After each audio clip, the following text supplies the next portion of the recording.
चलो चलो जल्दी चलो, आ जाओ, सत्संग का समय हो गया।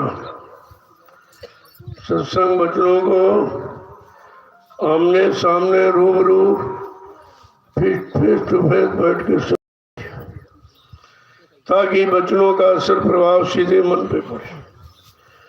बस ही मन को सुधारना और कुछ नहीं करना। ये इधर उधर भटकाता अटकाता भरमाता है और भोगों की तरफ लगाता रहता है। सत्संग बच्चों को न सुनने देता है, न नाम की कमाई करने देता। इसलिए हमें आपको इसी शैतान मन को पकड़ के रखना। बड़ा बैरी मन घट में, इसी का जीतना कटना। पढ़ो तुम इसी के पीछे और सभी जतन तजना। कहा तुमको कोई यत्न शरीर इंद्रियों वाले नहीं करने, केवल इस मन को ठीक कर लो, सब ठीक हो जाएगा। और ये पाजी ऐसे मानने वाला है नहीं। तो संत महापुरुषों ने इस मन को कंट्रोल नियंत्रण में रखने के लिए आपको 3 साधन बनाए। सत्संग करो, सेवा करो और भजन करो।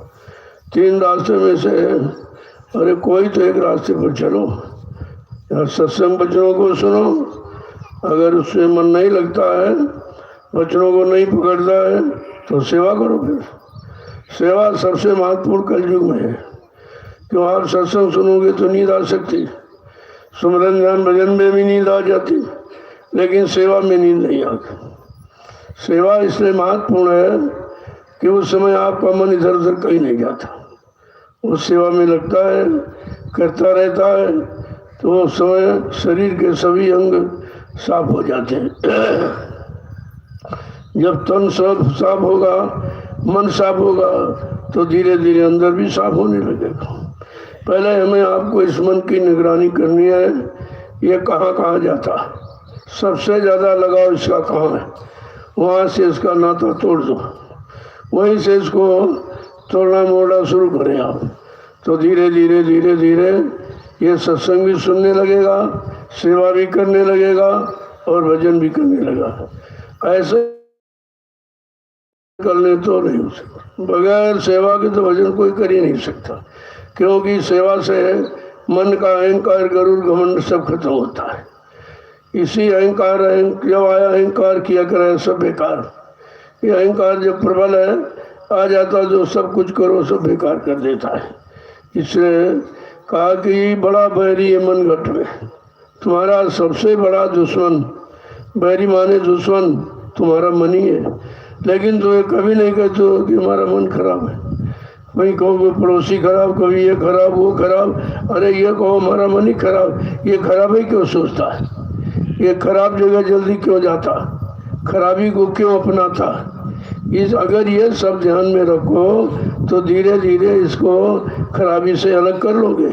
और तुम ये सोचते नहीं कि खराब है कि नहीं है, तुम सोचते हो अच्छा ही है, जो ये कह रहा ठीक कह रहा, जो कर रहा ठीक कर रहा, जहाँ ले जा रहा ठीक ले जा रहा।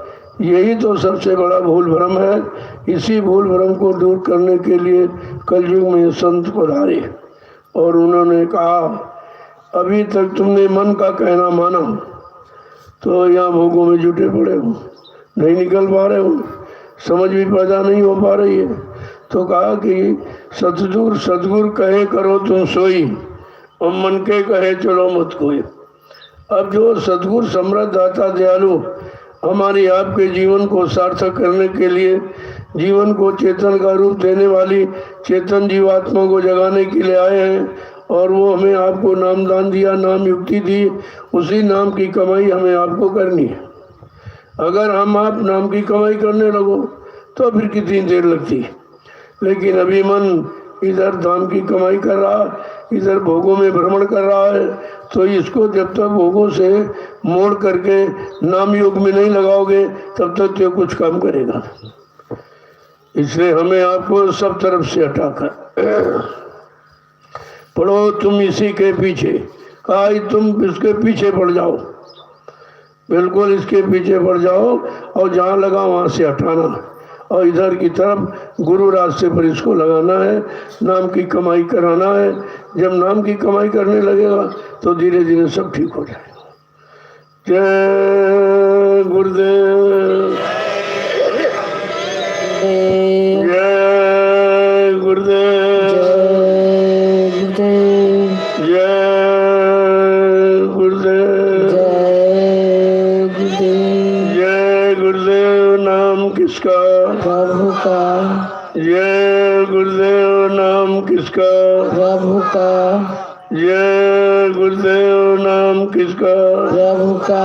प्रभु का प्यारा नाम। जय गुरुदेव। समृद्ध दाता दयालु पूज्य स्वामी जी महाराज, आज के इस प्रातःकालीन नैमिषारण्य की तपोभूमि पर लघु सत्संग में सम्मिलित होने वाले समस्त सत्संगी प्रेमी जनों, बड़ा सौभाग्य जीव का होता है तब ये घड़ी मिलती है महापुरुषों के पास आने की, उनके दर्शन दीदार की, उनके वचनों को सुनने की। तो निश्चित हमारा आपका कोई पुण्य कर्म जरूर जागा है। वो पुण्य कर्म हमको यहाँ घसीट के ले आया, क्योंकि मन तो ले आया नहीं। मन तो कभी चाहता नहीं है कि गुरु दरबार चलो या सत्संग सुनो या सेवा करो या भजन करो। वो तो जहाँ लगा है वहीं लगा रहता है। जब भजन पर बैठो तब इसके समझ में आता है कहाँ कहाँ जाता है। वैसे तो आपने समझ ही नहीं पाया था, लेकिन जब भजन पर बैठो तब पता चलता है कि मन लगा कि नहीं लगा। आखिरकार लगा तो कहाँ लगा? जब वहाँ पुरानी आदतों में, पुराने कामों में, भोगों में लगा। अगर वहाँ से तुमने हटाया नहीं तो अभी तुमने भजन शुरू नहीं किया। इसी को तो हटाना, इसीलिए भजन करते हो। ये भजन इसीलिए कराया जाता कि मन उधर से हट जाए और पाक सामने मन पवित्र हो जाए और जीवात्मा के साथ जुड़ जाए। जबकि जीवात्मा इसको लेके आई थी, ये तो त्रिकुटी धाम में था, इसे क्या मालूम नीचे क्या होता। जीवात्मा बेचारी जब त्रिकुटी धाम में आई सत्यलोक से तो इसको साथी बना लिया। कहा चलो हम तुम दोनों चलते और नीचे के लोगों को देख कर वापिस आ जाएंगे, तो और बगैर तुमको साथ लिए मैं आऊँगी नहीं। बस इतनी वचनबद्धता है इसकी। अपने इन बच्चों में बेचारी फंस गई, उसको क्या मालूम ये शैतान ये काम करेगा, ये वहां जाके फंस जाएगा, हमारा साथ छोड़ देगा, और हमने वादा कर दिया है तो ये कब हमारा साथ देगा, कब इसके साथ आएगी। कितना इंतजार करते करते 3 युग निकल गए और ये नहीं आया, कलयुग में भी नहीं आया। ये तो अभी लगभग 750 वर्ष पूरे होने जा रहे हैं जब से संत महापुरुष आए, तो उन्होंने रास्ता बताया कि मन ये कहाँ फंसा है, वहाँ से निकाल कर इसको यानी मतलब नाम के साथ जोड़ना है। तो अब हमें आपको करना क्या है, अब जबान से नहीं, नाम जपन, जबान से नहीं आपको जपना, मन से कहो तू जप, क्योंकि ठीक तो मन को कराना। जब मन को ठीक रखना है, मन से नाम का जाप करवाओगे फिर इसको नींद नहीं आएगी और कहीं जाएगा नहीं, क्यों, इसको कोई ना कोई काम चाहिए। ये बगैर काम ही तो रुक ही नहीं सकता काम। जब आप सो जाते तब अनुभव करो कि रात में तुम सो गए फिर भी इधर उधर जाता रहता, जहाँ तुम कभी नहीं गए वहाँ पहुँच जा, जिससे कभी नहीं मिले उनसे मिल रहे हो, जो चले गए मर गए उनको भी देख रहा। इसका मतलब ये रात दिन कभी बैठते नहीं है, ये हमेशा चलता रहता, ये घोड़े की तरह दौड़ता ही रहता, भोगों में चक्कर लगाता रहता। तो केवल शरीर थकता है, थक जाता, गिर जाता, इसी को आप नींद कहते हो। लेकिन मन बराबर चिंतन। अब आप स्वप्न जिसे कहते हो, ये सपने क्यों देखता है, क्योंकि ये चलता ही रहता है, ये कभी शांत नहीं होता। अगर इसी जब इतने चलने वाला तुम्हारे पास है तो इसको बजाय उधर के इधर चलाना शुरू करो। जितना उधर चलता है, जब घूम जाएगा और मुड़ जाएगा और समझ जाएगा तो इतना जल्दी इधर भी वैसे दौड़ेगा ही। केवल हमें आपको इस मन को शांत करने के लिए महापुरुषों ने इशारा किया है कि ये नाम का आधार, ये दोनों का आधार है, मन का भी आधार है, जीवात्मा का भी आधार। तो समझा के कहा कि अपने मन से कहो, क्योंकि मन तो सबके पास है, सब लोग अपने मन से कहो कि मन तुम भजो गुरु का नाम, मन तू भजो गुरु का नाम, मन तुम भजो गुरु का नाम, मन तू भजो गुरु का नाम। अरे मन, जो गुरु ने नाम दिया है उसे तू भज, तेरे कल्याण का रास्ता इसी नाम से होगा। जो तू भोगों को भज रहा है या अन्य नामों को भज रहा, उससे तेरा काम नहीं होगा। जो गुरु ने वर्तमान में तुझे मतलब सुधरने संभलने के लिए जो आधार एक पकड़ाया नाम, तू नाम को जप।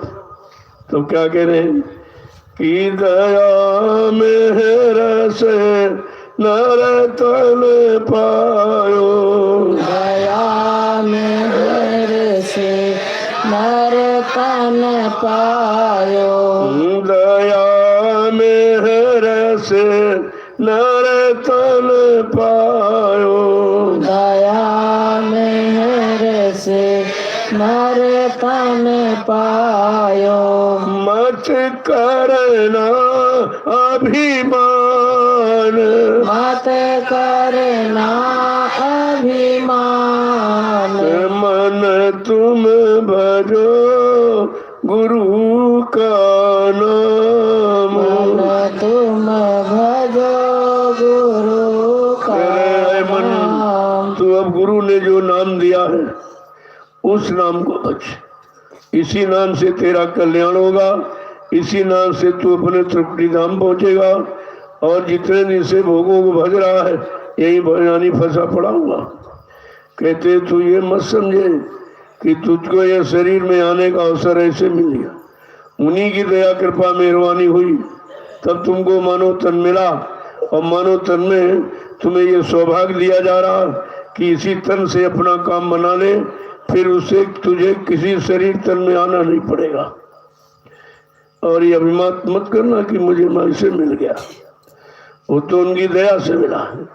आगे क्या कह रहे हैं कि एक दिन खाली पड़ा रहेगा, एक दिन खाली पड़ा रहेगा, एक दिन खाली पड़ा रहेगा, एक दिन खाली पड़ा रहेगा, जाए बसे शमशान, जाए बसे शमशान, मन तुम भजो गुरु का नाम, तुम भजो गुरु का नाम। अब एक एक उसको एहसास कराएंगे कि जिस तन में तू आया है और शरीर में आके बड़ा गरुड़ गुमान घमंड कर रहा है,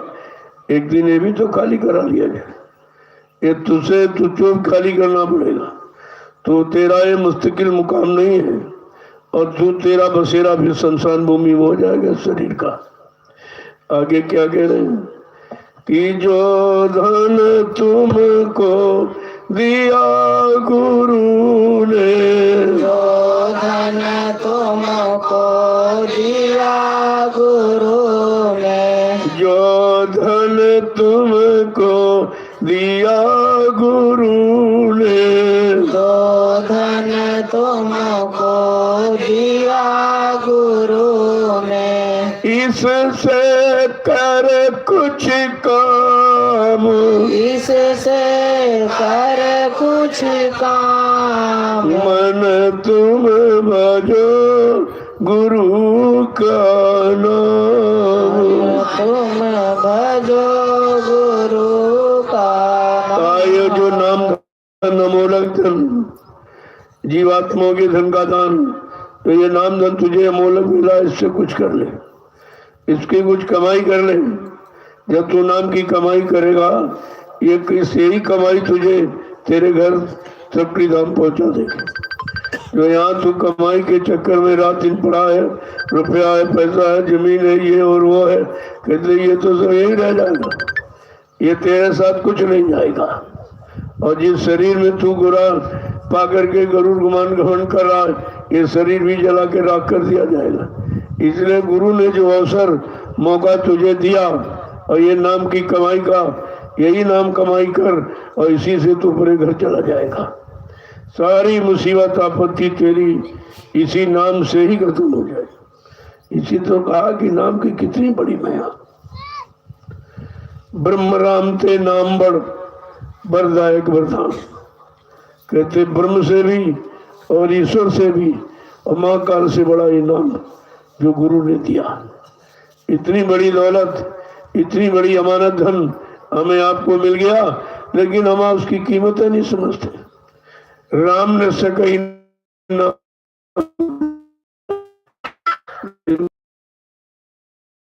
नाम की महिमा नहीं कर पाए जो गुरु देता। गुरु का नाम धन अलग है, वो जो देते हैं वो नाम महिमा नहीं कर सकते। इन्होंने बताया तुमको जो नाम कोट नाम संसार में तासे मुक्ति न होए, आदि नाम जो गुप्त जब पूजे बिरला को, यही आदि नाम है। ये जो आदि नाम का राज इस कलयुग में संत महापुरुषों ने खोला और ये नामदान सबको दिया। उनके यहाँ कोई भेदभाव, कोई छोटा बड़ा गरीब अमीर पढ़ा लिखा अनपढ़ स्त्री पुरुष हिंदू मुसलमान का कोई झगड़ा झंझट नहीं, क्योंकि नाम के अधिकारी सभी हैं। ये दौलत तो अपने अनुसार आप पैदा करते हो, लेकिन जो गुरु नाम धन देता है उस नाम की कमाई करने का अधिकार सबको सृष्टि में। उनके यहाँ कोई जाति भेद, कोई छोटा बड़ा गरीब कुछ नहीं, लेकिन हम समझे कैसे इसको, समझ में तो आता नहीं। कहते जो धन तुमको गुरु ने दिया, अरे उससे कुछ तो काम कर ले, कुछ तो समय निकाल कर उसकी कमाई कर ले, और ये कमाई तेरे साथ जाने वाली, तुझे घर पहुंचाने वाली है। आगे क्या करें कि अंत समय यो ही लुट जाएगा, अंत समय यूं ही लुट जाएगा, अंत समय यो ही लुट जाएगा। अंत समय यूं ही लुट जाएगा। संग संग न जाए छदाम। मन तुम भजो गुरु का नाम। मन तुम भजो गुरु का नाम। ऐसा तूने न किया, अगर नाम की कमाई नहीं की तो अंत समय लूट जाएगा। जो धन की कमाई कर रहा उससे तो तुझे लूट लिया जाएगा, यानी सब छीन ली जाएगी, रखवा दी जाएगी, तू लेके कुछ नहीं जाता है। अंत समय यूं ही लूट जाएगा और तेरे साथ जो तूने जमा किया 1 करोड़ 2 करोड़ 1 लाख 10 लाख का ये साथ नहीं जाएगा, ये सब यही रह जाएगा। इसलिए गुरु ने जो नाम धन दिया है, नाम दान, उस नाम की दौलत की कमाई कर और ये कमाई तुझे तेरे घर पहुंचा देगी। आगे क्या कह रहे हैं कि ये संसार रहने का सपना, ये संसार रहने का सपना। ये संसार रहने का सपना, ये संसार रहने का सपना। आय किया विश्राम, आय किया विश्राम। मन तुम भजो गुरु का नाम। मन तुम भजो गुरु का नाम। आज इस संसार को अज्ञानता भूल ब्रह्म सपना कह रहा, ये तेरा नहीं है, ये तो स्वप्न मत है। जैसे रात में आप सो गए और स्वप्न हो रहा, आंख खुली तो कुछ, तो ये आंख बंद का सपना और ये आंख खुले का सपना। आंख खुली है तभी ये सब सपना हो जाएगा, ये शरीर भी चला जाएगा, रुपए पैसे भी चले जाएंगे, बाल बच्चे भी चले जाएंगे और तुम भी चले जाओगे।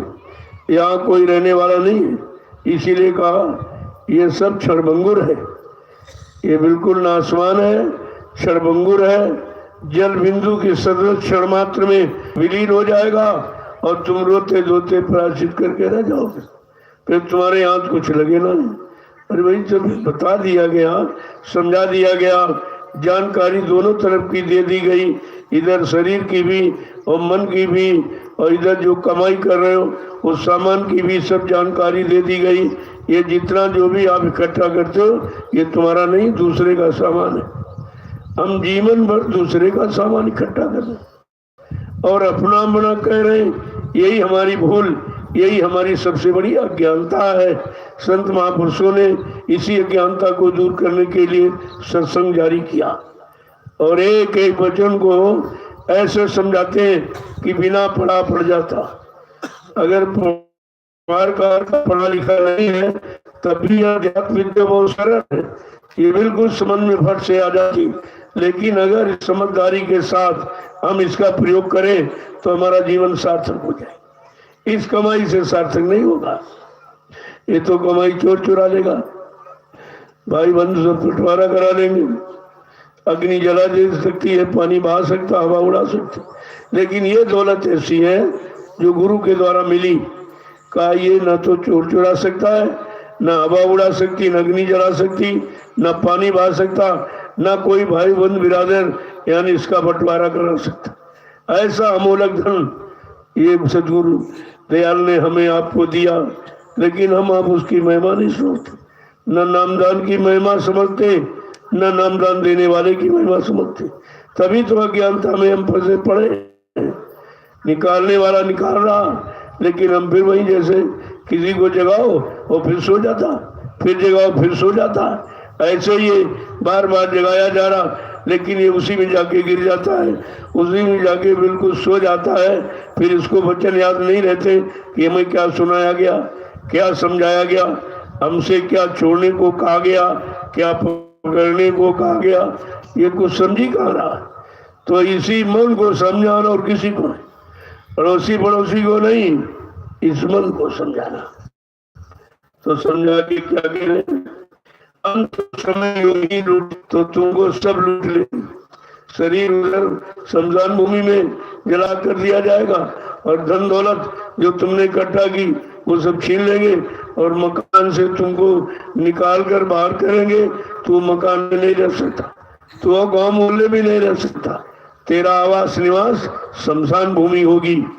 जब हमको हमारे साथ सब कुछ होना है और हमारे पहले जितने जा रहे उनका हम देख रहे हैं वास्तव सब यही हो रहा है, तो हमें आपको समय के पहले पकड़ कर चलने की नहीं है। आगे समझा के क्या कह रहे हैं,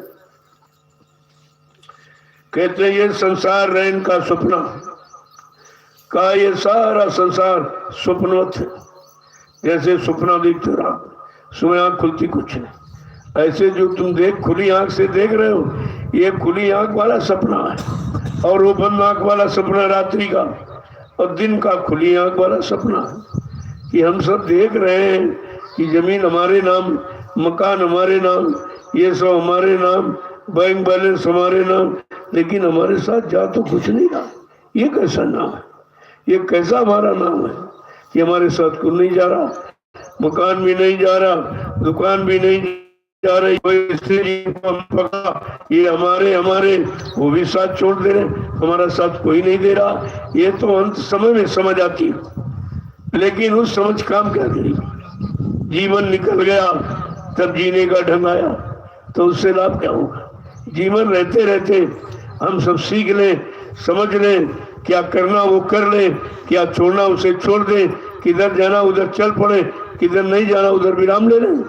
अगर ये जानकारी हम जीते जी समय के मरने के पहले ये सारी जानकारी ले लें तो ये सब कुछ आप साथ में ले जा सकते। कैसे? वो महापुरुषों के आदेश पर, अगर वो परमार्थ के लिए आदेश कर दें तो आप सब कुछ यहाँ से लेके एक एक पाई लेके तुम जा सकते हो। लेकिन ऐसे नहीं, जब परमार्थी सेवा का आदेश हो उस आदेश में आप लग जाएं और वो आदेश इस तरह का दे जिससे तुम्हारा भी वर्तमान का काम हो जाए और भविष्य में आने वाले लाखों लोगों का काम तुम्हारी पूंजी संपत्ति से हो जाए, ये तो ऐसे तो तुम ले जा सकते, वैसे नहीं ले जा। देखो मकान आप नहीं ले जा सकते, लेकिन जो तुमने सेवा दी है, सेवा के द्वारा ये भी तो मकान सब भर रहे हैं। इनमें आने वाले लाखों लोग बैठ के भजन करेंगे, सुमरन ध्यान करेंगे, सेवा करेंगे, सत्संग सुनेंगे और भजन करेंगे तो तुमको यानी एक एक पाई तुम्हारी, ये मकान तुमको उधर की तरफ ही ले जा। लेकिन जो तुमने अपने घर में बनाया वो बाल बच्चे छीन लेंगे, वो तुम्हारे यहाँ आने वाला क्या। चलो परिवार मिला है, परिवार की सेवा करो, मना थोड़ी किया जाता, लेकिन ये भी तो समझो कि कुछ बचा के रखो। ये दशांश क्यों जोड़ा गया कि जो भी आप कमाई करते हो, मान लीजिए 100 रुपए कमाते हो तो 90 तो तुम्हारे हो गए, लेकिन 10 गुरु के, क्योंकि तुमने उनसे नामदान का कर्जा लिया। ये नामदान का कर्जा है, इस कर्जे को निपटाने उतारने के लिए दशांश तुमको खर्च करने के लिए कहा गया। जहाँ गुरु इशारा करें, जहाँ संत महापुरुष इशारा करें, वहां अगर आप उसे खर्च कर दो तो तुम्हारा काम भी बन जाएगा, इधर परिवार भी चलता रहेगा और तुम्हारा गुरु परिवार भी चलता रहेगा, ये दोनों परिवारों की रक्षा हो जाएगी। तो दशांश तो गुरु का है। अगर दशांश नहीं देते, आप कंजूसी करते हो, छिपाते हो, तो वो तो निकल जाएगा, क्योंकि गुरु का धन आप खर्च नहीं कर सकते हो और हजम भी नहीं कर सकते। तो ये कोई बीमारी आ जाएगी उसमें निकल जाएगा, कोई झगड़ा खड़ा हो गया उसमें निकल जाएगा, कोई दुर्घटना हो गई उसमें आपका निकल जाएगा, वो आप हजम नहीं कर सकते। इसलिए कहते हैं अरे भाई तुम अपना न दो, लेकिन जो हमारा दशांश है तुम उसी से ये धर्म कर लो, ये काम अपना बना लो, और ये दशांश मेरे वाला ये तुमको मेरे तरफ खींचेगा, मेरे तरफ ले जाएगा, मेरे बच्चों को सुनाएगा और मेरी दी हुई नाम की युक्ति को कमाएगा और घर पहुंच जाएगा।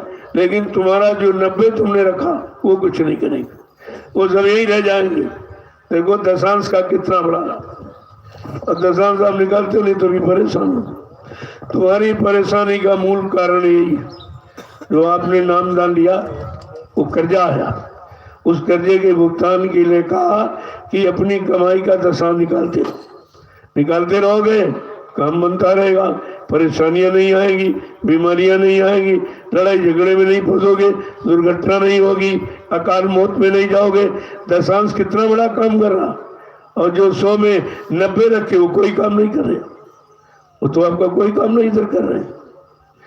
एक एक वचन को देखो किस तरीके से कि समझाते हैं कि मतलब कोई भूले ना।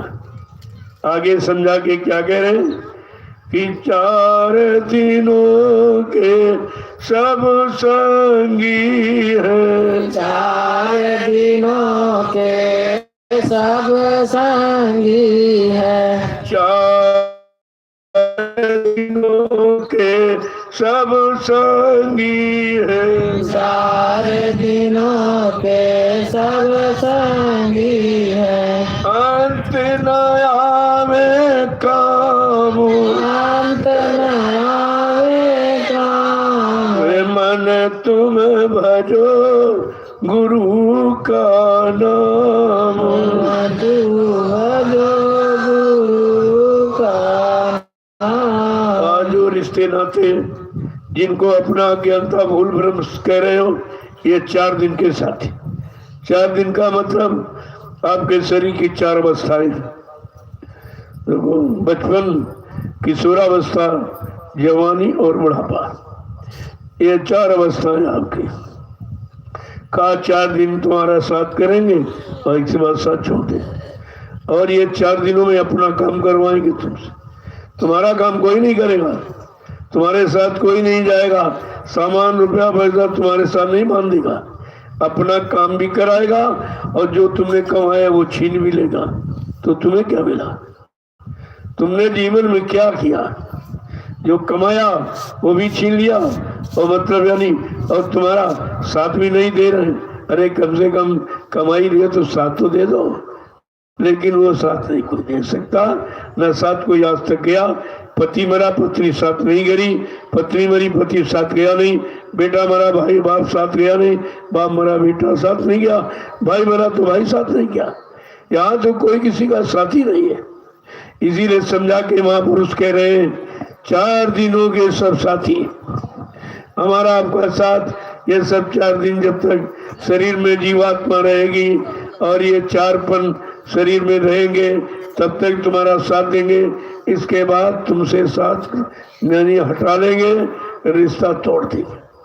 जब रिश्ता टूटना ही है तो हम समय के पहले तोड़ के अपना काम ही क्यों नहीं बना दे? तुम्हारे साथ जुड़ने में क्या लाभ? तुम जिनसे आज तक जुड़े तुम्हें कुछ मिला? तुम्हारी शक्ति ताकत और खींच ली, शरीर को कमजोर कर दिया, भोगों में फंसा करके एकदम बिल्कुल जर्जर कमजोर इसको कर दिया। अब इससे कुछ हो नहीं रहा।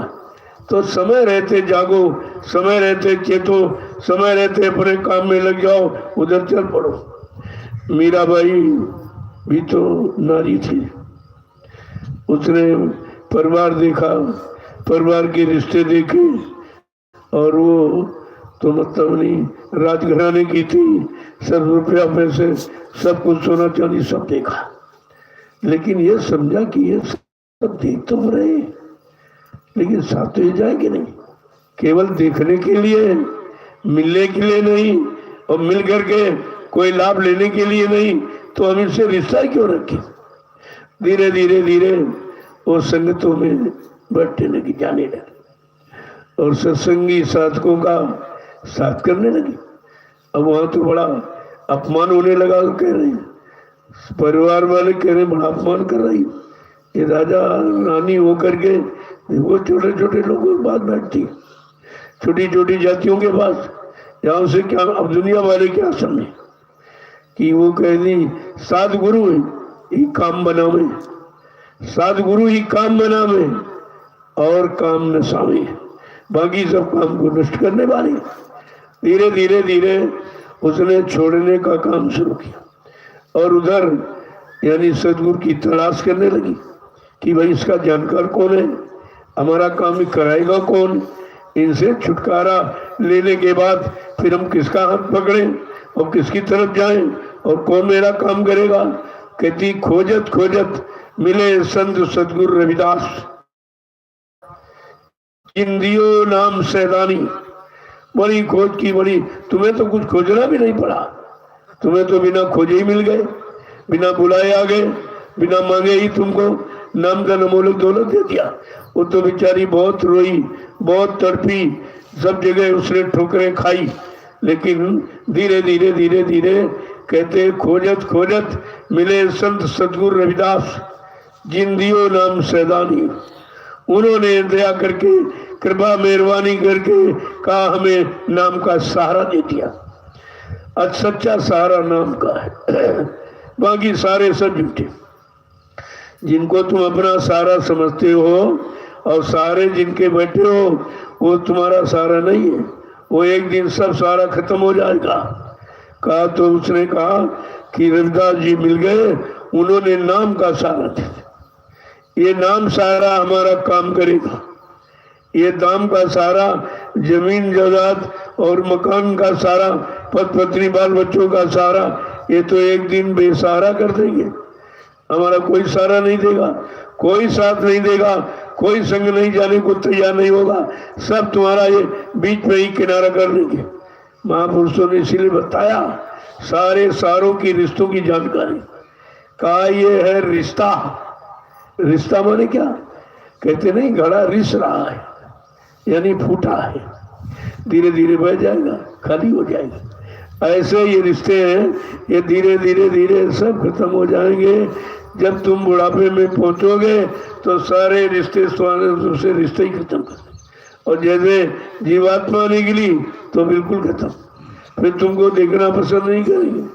तुम्हारे उसी शरीर को, जिस शरीर से आपने मकान बनाया, दुकान बनाई, बच्चे बनाए, जमीन बनाई, जो नहीं सब पैसा इकट्ठा किया, आज उसी की कदर नहीं। उसी शरीर को लोग देखना नहीं चाहते, नफरत करते हैं। कहते जल्दी करो, इस पर नफरत का पर्दा डालो, इसका चेहरा देखा नहीं जा रहा, बहुत खराब लग रहा है। फौरन नफरत का पर्दा यानी कफन। ये कफन क्या है? नफरत का पर्दा।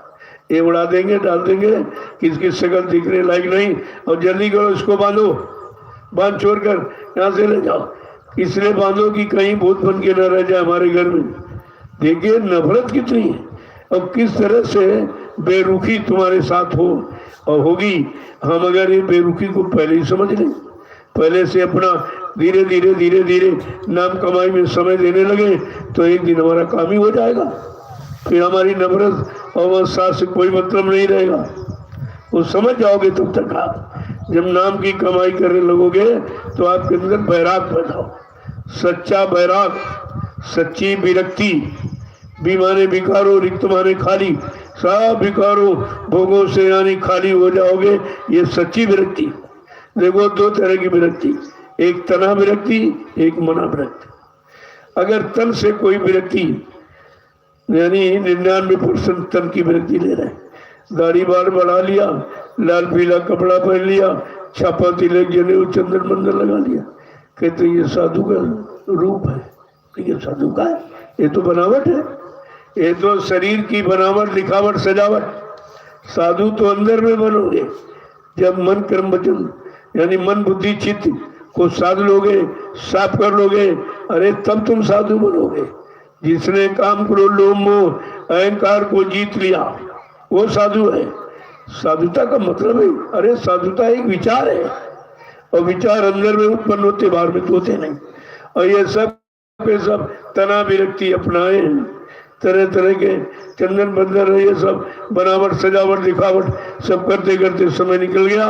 और जो मन की विरक्ति होनी चाहिए वो मन को विरक्त माने खाली नहीं किया, मन को विकारों से भोगों से गलत यानी तरह से उसको जो फंसा है उधर से तो खाली आपने किया है। इतना विरक्ति धोखा देगी। यही विरक्ति यानी सिंगी ऋषि ने 60,000 वर्ष तपस्या की और इतना विरक्ति ने उनको चकनाचूर कर दिया। एक वेश्या ने ठग लिया, एक सेकंड नहीं लगा उसने ठग लिया। ये काम बाण सबसे बड़ा है, इसका ये चला और इसका घाव कभी पूरा नहीं होता। इसलिए का पहले काम पर विजय प्राप्त, फिर क्रोध पर, फिर लोभ पर, फिर अहंकार पर। इसलिए आपको आश्रमों में रखा जाता है कि काम क्रोध लोभ मोह सब तुम्हारा यहाँ खत्म है। यहाँ तुमके यहाँ काम भी चला गया, क्रोध भी नहीं खत्म, लोभ मोह अहंकार सब यहाँ खत्म। कोई यानी जोड़ गांठ, कोई इकट्ठा करना, ये हमारा वो हमारा, ये सब तुम्हारा जा रहा, ये सब तुमको सामने कराया जा रहा। इसलिए आश्रम अपना आश्रम, अपना अपने काम का आश्रय सहारा कहते आश्रम होता है। वो कितने तरीके से, इसलिए जब तक उधर से बेरुखी नहीं करोगे, भाई तुम उनको खुश रख नहीं सकते, कब तक उनके भोगों की पूर्ति करते रहोगे। जब बुढ़ापा आ जाएगा, शक्ति क्षीण हो जाएगी, भोग भी नहीं होंगे, तब तुम्हारा झगड़ा होगा। बुढ़ापे में झगड़ा होता है इसी बात का कि वो सब पूर्ति खत्म हो जाती है, उधर से कुछ रहता नहीं, शरीर में ताकत है नहीं, भोग कर सकते नहीं, तब उसको क्रोध आता है। अगर काम की पूर्ति हो जाए तो लोभ आ जाएगा, और पूर्ति ना हो तो क्रोध आ जाएगा। सारी जड़ तो यही है। आपको आश्रम सब कुछ सिखाता है। यहाँ जबरदस्ती आपसे ब्रह्मचर्य कराया जा रहा, किसी को 1 साल, किसी को 2 साल, 3 साल क्यों रोका जाता? भाई हम रोके, हमें क्या फायदा है? नुकसान, लाभ तो तुमको मिलेगा। अरे संयम तुम्हारा होगा, मन तुम्हारा ठीक होगा, और ठीक होकर के मन भोगों से हट करके इधर नाम योग में लगेगा तो काम तो तुम्हारा होगा। लेकिन आश्रम के सिवा और कोई ऐसा स्थान नहीं है जहाँ से काम क्रोध लोभ मोह अहंकार को आप जीत सको। वो आश्रम ही ऐसी जगह। पहले अन्य युगों में ऐसा लंबा खड़ा किया जाता था, जैसे मंदिर कहते थे, तो उसमें काम क्रोध लोभ तो नहीं दिया। एक व्यक्ति पूजा करने जाता और इसके बाद दरवाजा बंद कर ताला लगा देता। अब कहा कि अगर ऐसे से ऐसा बना दो लंबा तो हजारों लोग बैठ गए, उसमें एक आदमी नहीं बैठ सकता।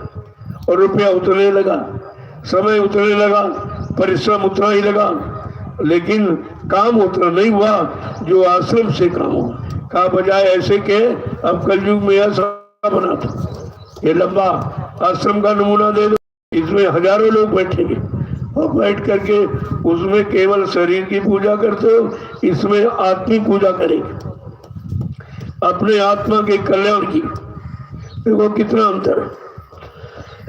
वो मंदिर जो खड़ा, उसमें केवल शरीर इंद्रियों की पूजा, और ये जो पड़ा लंबा बना दिया, इसमें जीवात्मा की पूजा, आत्मिक पूजा। देखो दोनों में कितना अंतर है।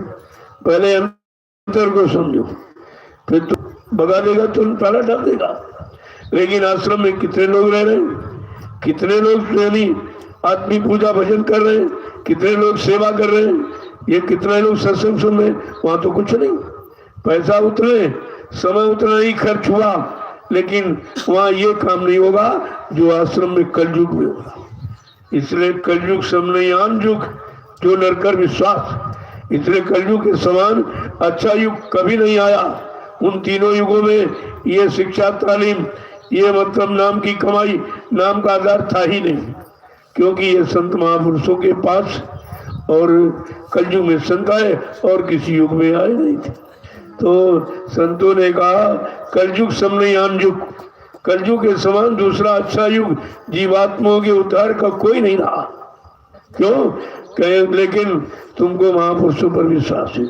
जो नर कर विश्वास, जो नर विश्वास कर लेगा संत महापुरुषों पर, उनके बच्चों पर, उनके नाम की युक्ति पर, का उसका उद्धार हो जाएगा, उसका कल्याण हो जाएगा। वो कितना बड़ा लाभ है। इसलिए बात तो समझनी चाहिए। तो ये कलयुग है सबसे अच्छा, केवल संत महापुरुषों ने अच्छा कहा, बाकी सब कहते कलयुग बहुत खराब, कलयुग बहुत खराब, कलयुग बहुत खराब।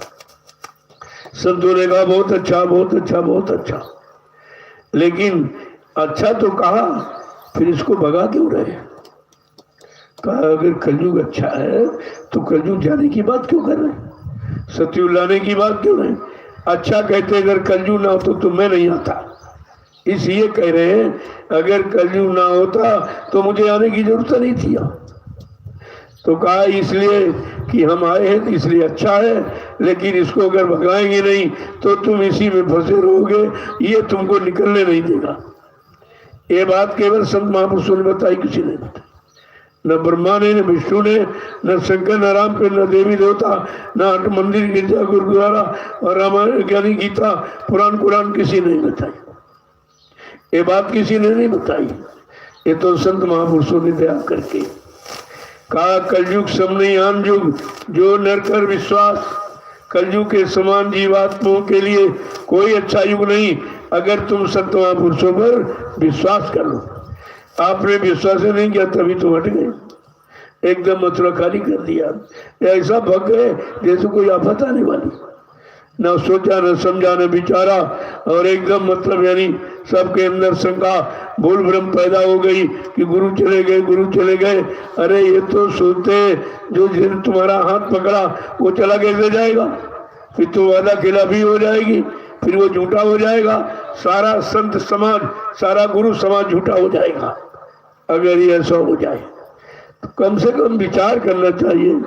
जिसने नामदान दिया है, नामदान दे के कहा कि बच्चा मैं जब अजर अमर देश से आया हूँ, जब तक तुम्हारी जीवात्मा को अजर अमर श्री देश नहीं पहुंचा लूंगा मैं चैन से बैठने वाला नहीं हूँ। चाहे मुझको कोई भी काम करना पड़े, कितनी यातनाएं कष्ट तुम्हारे लिए सहनी पड़े, या कोई लीला करिश्मा कोई खेल क्यों न करना पड़े, लेकिन मैंने जो वादा किया जो मैंने वादा किया है उस वादे को पूरा करके ही जाऊंगा। कहा ऐसे में जाने वाला नहीं। तो इतना बड़ा आश्वासन जिसको आपने बिल्कुल झटके में सुला दिया, तुम्हारी समझ में कुछ नहीं आया। इसका मतलब तुमने सत्संग बच्चों को पकड़ा ही नहीं था, तुम्हारी सत्संग बच्चों में कोई आस्था, कोई पक्का विश्वास हो ही नहीं पाया, तभी तो आपने ऐसा किया। कितना बड़ा दुर्दिन का समय आके खड़ा हो गया। अगर आप चरण शरण में बने रहते तो अब तक तो बहुत कुछ काम हो गया होता, लेकिन जैसे आप भग गए आपका काम रुक गया। तुमने किसी का क्या नुकसान, अपना नुकसान किया, अपनी प्रगति, उन्नति, उत्थान तुमने अपना यानी रोका, किसी का नहीं रोका। तो बात समझ में आई नहीं, बच्चों को समझा नहीं आप, और किसी ने नहीं समझा। ये 45 करोड़ में कोई ऐसा नहीं निकला जो गुरु के वचन को समझता, उनके दिए नामदान पर चलता और मतलब उससे कोई लाभ प्राप्त करके सारी शंका समाधान से अलग हो जाता, ऐसा कोई नहीं निकला। बड़े अफसोस की बात है। इसीलिए तो कहा कि गुरु नानक देव महाराज भी इसी कलयुग में आए। उनके भी जब 4400 शिष्य हो गए तो उनको चिंता हो गई। देखो परीक्षा सबकी ली जाती, तरीका कोई भी हो, अलग अलग रहा, अलग अलग तरह का। जब जैसा जीव और जीव की सामर्थ्य शक्ति तब तैसी परीक्षा होती। तो गुरु नानक देव जी महाराज को चिंता हो गई कि हमारे शिष्य तो 4400 हो गए, लेकिन इनमें हमारा कौन है जो मेरे सिवा न किसी को जानता हो, पहचानता हो, न किसी की सुनता हो, न किसी की तरफ जाता हो। ऐसा सच्चा आशिक, सच्चा मेरा भक्त कौन है? तो कहा इसकी परीक्षा ले लो भाई, इसे तो पता चलेगा नहीं। ऐसे कि सब कहेंगे हम बहुत मानते, आपको हम बहुत मानते, लेकिन मान्यता तो समय पर स्थित परिस्थितियों पर होती है, ऐसे नहीं। तो उन्होंने परीक्षा की तैयारी कर ली। क्या किया? संगत से कहा कल मैं एक आवश्यक संदेश दूंगा, सबकी उपस्थिति अनिवार्य है। उन्होंने रात में तैयारी कर ली, एक झोपड़ी बना ली। झोपड़ी में एक तरबूज का फल रख दिया, एक तलवार रखी और एक आदमी को बैठा दिया, एक बकरे को बंद किया और एक बाल्टी लाल रंग पानी घुरवा के रखवा दिया। जब सवेरे संगत आई तब ऐलान किया कि सब लोग खड़े हो जाओ, लाइन से बन खड़े हो जाइए। सब लाइन से खड़े हो गए। तब गुरु नानक देव जी महाराज ने कहा कि मैंने इसलिए ये सब किया, आपको लाइन में खड़ा किया कि मैं आप सबकी परीक्षा लेना चाहता हूँ। तब उन्होंने कहा कि परीक्षा का प्रश्न क्या है? कहा प्रश्न ये है, मैं सर चाहता हूँ, मुझे सर चाहिए, सर। बड़ी कठिन परीक्षा है, लेकिन क्या गुरु तुम्हारा सर काटेगा?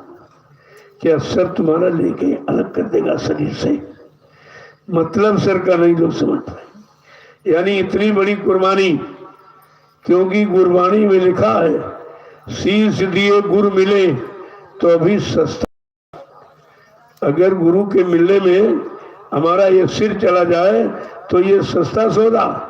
लेकिन कौन सा गुरु? परमार्थी गुरु, जीवात्मा को जगाने वाला, परमात्मा से मिलाने वाला, जीवात्मा को निर्धाम पहुंचाने वाला और पाप कर्मों में माफी कराने वाला। ऐसा सच्चा समृद्ध सदगुरु मिल जाए और उसके मिलने में अगर ये सर चला जाए तो ये सस्ता सौदा। इसको सस्ता बताया, जबकि देखने में सुनने कितना कठिन है। तो जब ये आदेश फरमाया, जो सबसे आगे प्रेमी खड़ा था वो परमार्थी जीव था, बड़ा खुश हुआ कि अगर मेरा सर गुरु के काम आ जाए तो मेरा तो जीवन ही सार्थक हो जाएगा। एक दिन सिर हाथ पर तो सभी जला के राखी कर दिए जाएंगे। अगर ये हमारा काम आ जाए गुरु के काम में, और गुरु अगर इससे खुश हो जाए तो हमारा जीवन सार्थक हो जाएगा।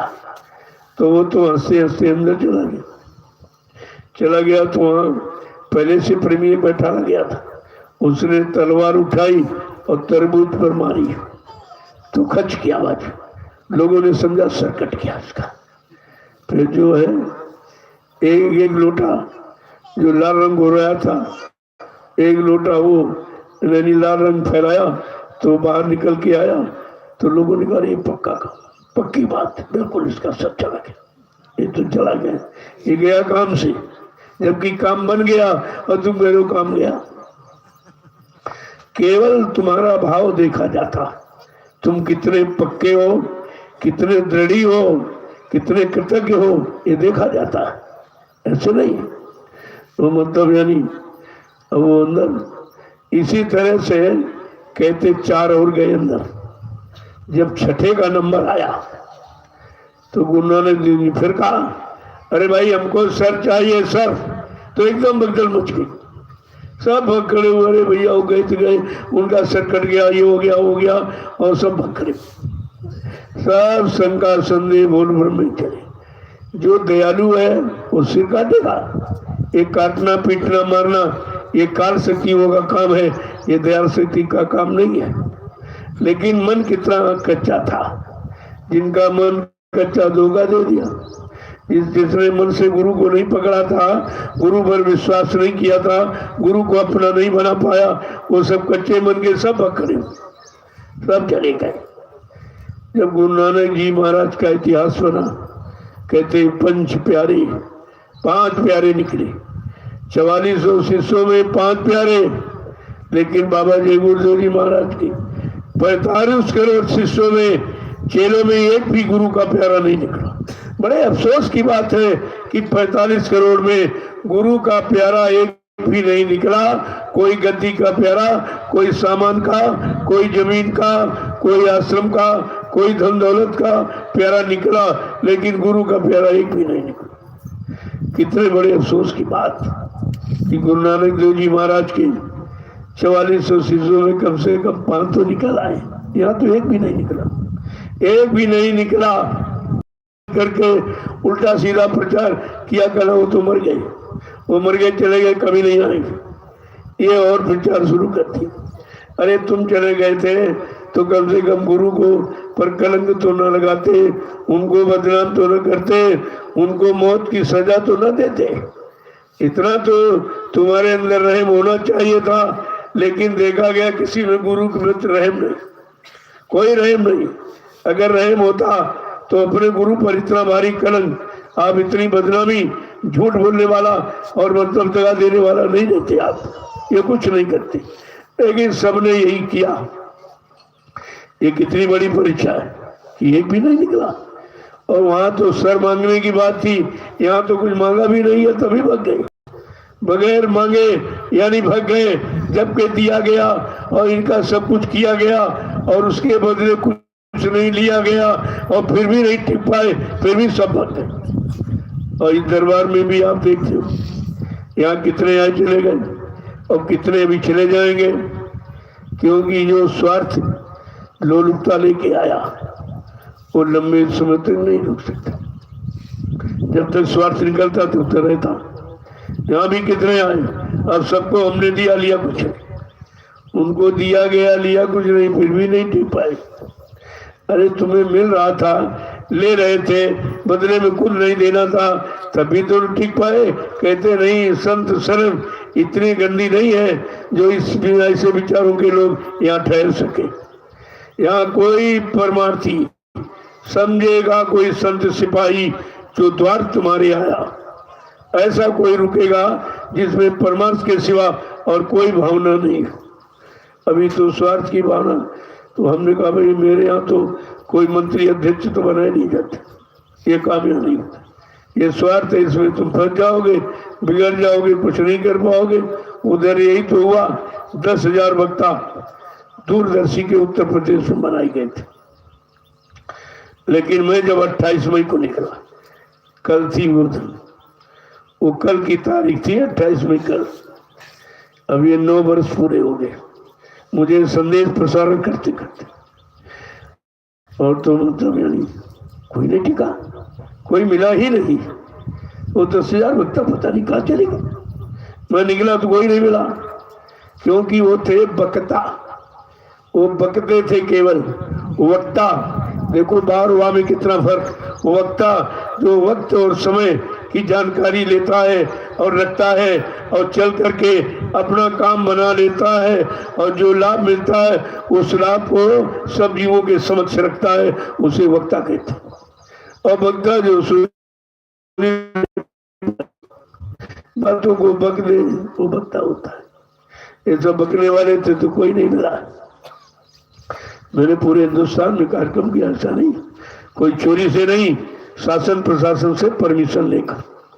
मैं बिना परमिशन के बोलता ही नहीं। मैं एक ऐसा व्यक्ति हूँ, यानी इस समय वो जो बिना परमिशन के बोलता नहीं।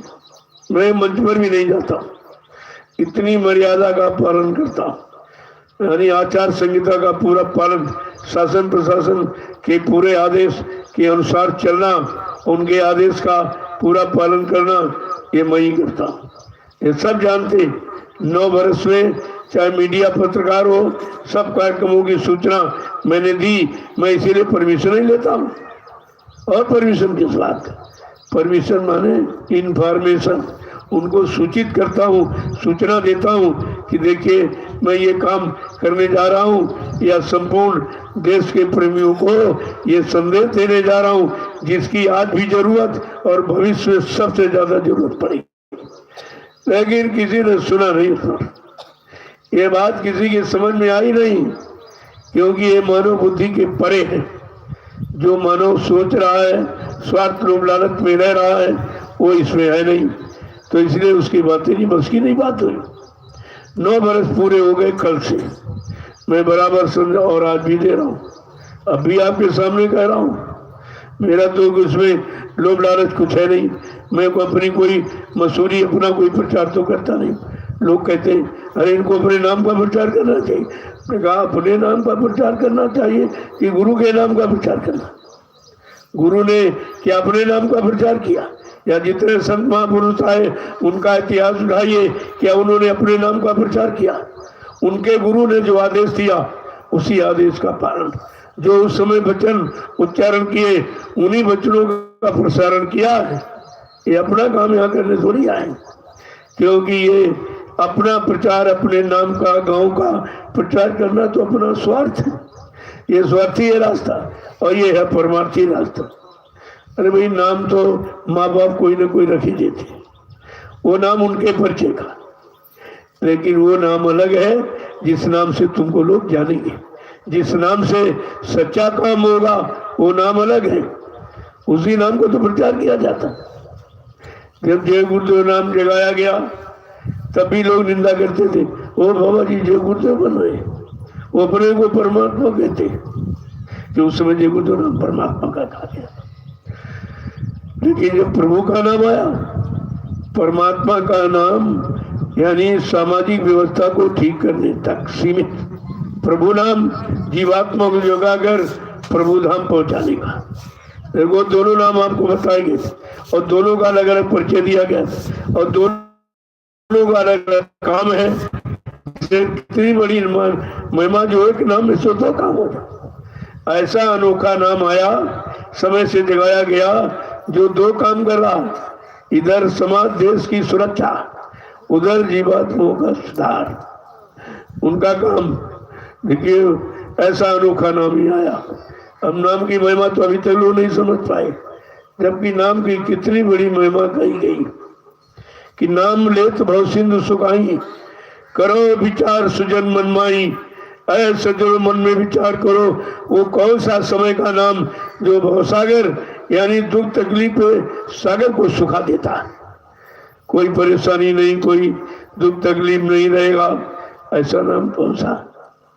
और वो भी कहते उस नाम को लोग कैसे भी ले, भाव को भाव अलग काल सहू, नाम जपत मंगल दी तो सहू। भाव को भाव में तुम किसी स्थिति परिस्थिति में नाम लो, नाम अपना काम करेगा। जैसे जहर को छू के खाओ चाहे गाली दे के खाओ, जहर अपना काम करेगा, वो अपना ही काम करता है। ऐसे जगाया हुआ नाम अपना ही काम करता है। वो कितनी बड़ी जानकारी महापुरुषों ने दी, लेकिन हमने आपने कोई जानकारी ली नहीं, क्योंकि हमें आपको कुछ मालूम नहीं। आगे समझा के क्या कहना, एक एक वचन को कैसे करके कहने की भाई अंत समय लुट जाएगा और संग न जाए छनाम, जिस नाम के चक्कर में। आगे क्या कह रहे हैं कि तात चेत करो सत्संगत,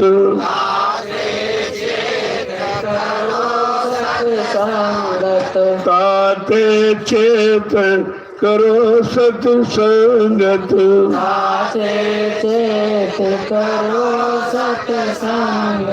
भजन करो आठयाम, मन तुम भजो गुरु का नाम,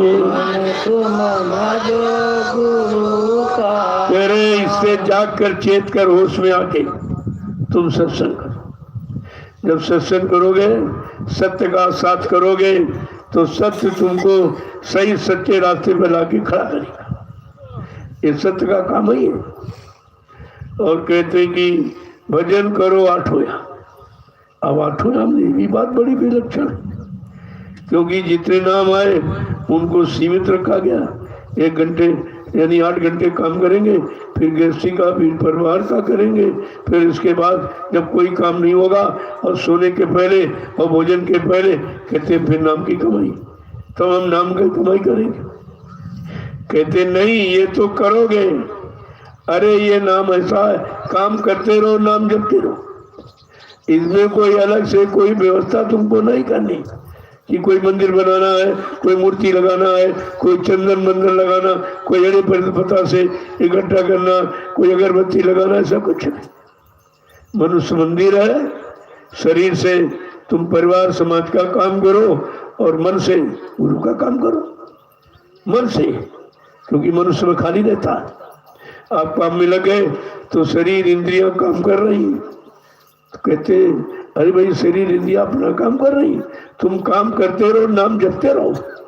कितना सरल कि 24 घंटे आप नाम का उच्चारण कर सकते हैं, कोई बाधा नहीं, कोई चीज की जरूरत नहीं कि भाई कोई सामान मिले तब हम पूजा करें।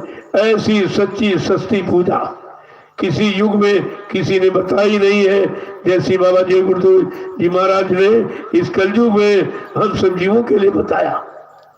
लेकिन हम बात ही नहीं सोच पा रहे।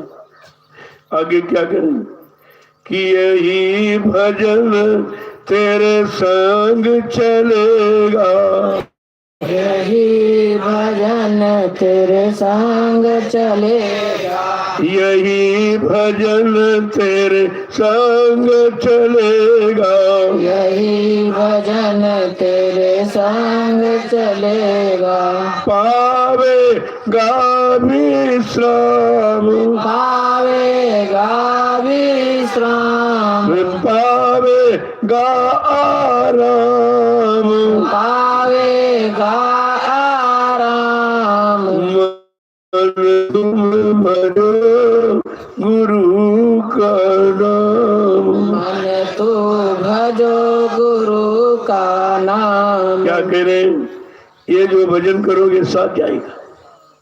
ये नाम की कमाई आपके साथ जो गुरु द्वारा मिली और उन्होंने दया से लेकर के जब हम नाम की कमाई करेंगे ये हमारे साथ जाएगी। और जो जिंदगी भर हाथ पैरों से मन बुद्धि चित्त से दाम की कमाई करते रहे वो यही छूट जाएगी। ये सब यही छीन लेंगे, तुम्हारे साथ एक पैसा भी नहीं जा सकता। इसलिए कहा कि मतलब ये भजन तेरे साथ चलेगा और इसी से तुझको आराम मिलेगा। यहाँ अगर ज्यादा यानी धन इकट्ठा हो जाए तो चिंता हो जाती, आराम कहाँ होता कि कहीं चोर न चुरा ले, कहीं डकैती न पड़ जाए, कहीं कोई मेरा कत्ल न कर दे, कहीं मेरा अपहरण न कर दे। कितनी चिंता पैदा करता ये जो दाम इकट्ठा करते हो। आराम है कि इसमें चिंता तकलीफ है आप, लेकिन कहते जो गुरु ने नाम दिया है वो नाम यानी जब अभ्यास करोगे वो नाम की दौलत जब इकट्ठा हो जाएगी वो दौलत उधर काम करेगी। जब धर्मराज तुम्हारे कर्मों की वही खोल के पड़ेंगे, कहे तूने ये खराब किया, ये खराब किया, तुझे ये सजा मिलेगी, ये सजा मिलेगी। उस समय गुरु तुम्हारे कर्मों की वही खोल के कहेंगे इसने ये नाम की कमाई की है, इस नाम की कमाई के द्वारा ये सब माफी हो जाएगी। कोई अपराध नहीं लगेगा, कोई नरकों की सजा नहीं मिलेगी। इतनी बड़ी दौलत की कमाई का लाभ और हम अभी तो नहीं सोच पाए। अभी हम उसी में जुटे पड़े, ये कंकड़ पत्थर इकट्ठा कर रहे। आगे क्या कह रहे कि दया में हर सतगुरु से लेकर, दया में हर सतगुरु से लेकर, दया में हर सतगुरु से लेकर, दया मेहर सतगुरु से लेकर, चलो त्रिकुटी धाम, चलो त्रिकुटी धाम, मन तुम भजो गुरु का नाम, मन तुम भजो गुरु का नाम। कहते नाम कमाई किसके सहारे से? दया मेहर सदगुरु की देख, सदगुरु की दया मेहर कृपा से ये नाम की तुम्हारी फलीभूत हो जाए नाम की कमाई। स्वतः क्योंकि मन लगेगा नहीं, मन करने नहीं देगा, वो इधर उधर भगेगा। कहते तू मेहर दया मेहर सदगुरु की लेकर चलो त्रिकुटी धाम, जहां मन का स्थान घर है मन को वहीं पहुंचा दो। ये नाम क्या करेगा कि मन को पकड़कर उसके घर पहुंचा देगा।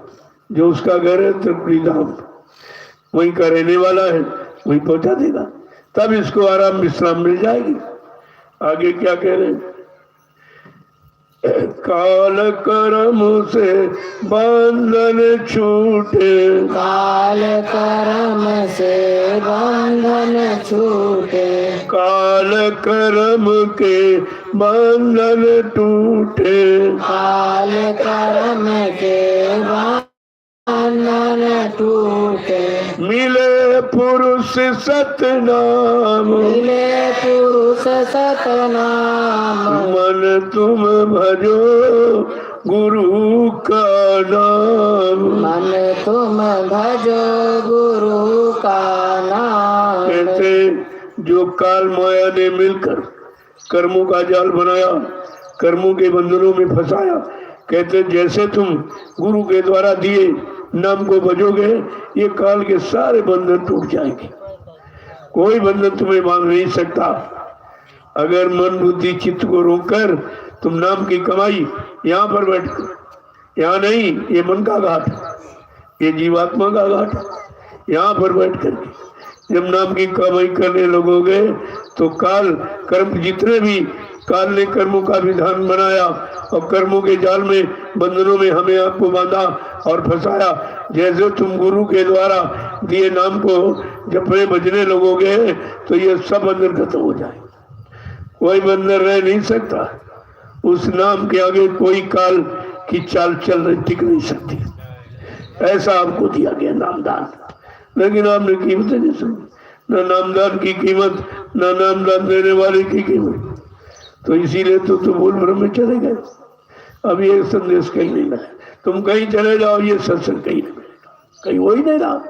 इस समय तो सब मौन हो गए, चुप। सबको अंदर डर हो गया कि 4 आदमी 10 आदमी इकट्ठे हो जाएंगे, बीमारी आ जाएगी, बीमारी आए। अरे तुम्हें अपने सदगुरु पर भरोसा नहीं है, तुम्हें नाम पर भरोसा नहीं। जिस नाम के लेते भवसागर सूख जाता, फिर ये छोटी छोटी बीमारी क्या करेगी? वो कैसे आएगी? वो तुम्हारे पास कैसे आ सकती? अगर तुम सच्चाई ईमानदारी से रह रहे हो, मन बुद्धि चित्त को रोककर नाम की कमाई कर रहे हो, तो ये बीमारी कुछ है। अब इसलिए तो कमी रह जाती, जो कमी रह जाती है उसमें छोटी बहुत के जुकाम हो गया, बुखार आ गया, ये छोटी मोटी, लेकिन जानलेवा बीमारी तुम्हारे पास नहीं आ सकती, वो नहीं आ सकती आपके पास। तो हम अगर पूर्णतया पाक साहब निर्मल पवित्र हो जाएं और पूर्णतया गुरु के आदेश का पालन करने लगे, उनके वचनों को समझने लगे और वचनों को अपने जीवन का आधार बना के चलाने निकालने लगे, तो बाधा किस बात की? बाधा यही कि हम इस तरह करते नहीं। हम अभी निंदा आलोचना बुराई में जुटे पड़े, वो भी सत्संगी को नहीं कर। इनको ये भी नहीं समझ अभी तक आ पाई कि गुरु का आदेश क्या है। जब 3 बातें कहा बच्चा, 3 बातें सदैव याद रखो। अगर परमार्थी डगर पर चलना चाहते हो और चल करके सफलता प्राप्त करना चाहते हो, तो 3 बातें सदैव याद रखो। न किसी की निंदा करना और न सुनना। निंदा सबसे खराब, इससे खराब कुछ है जिससे तुम्हें कुछ मिलने वाला नहीं। भाई निंदा करने से तुम कोई पैसे दे देगा?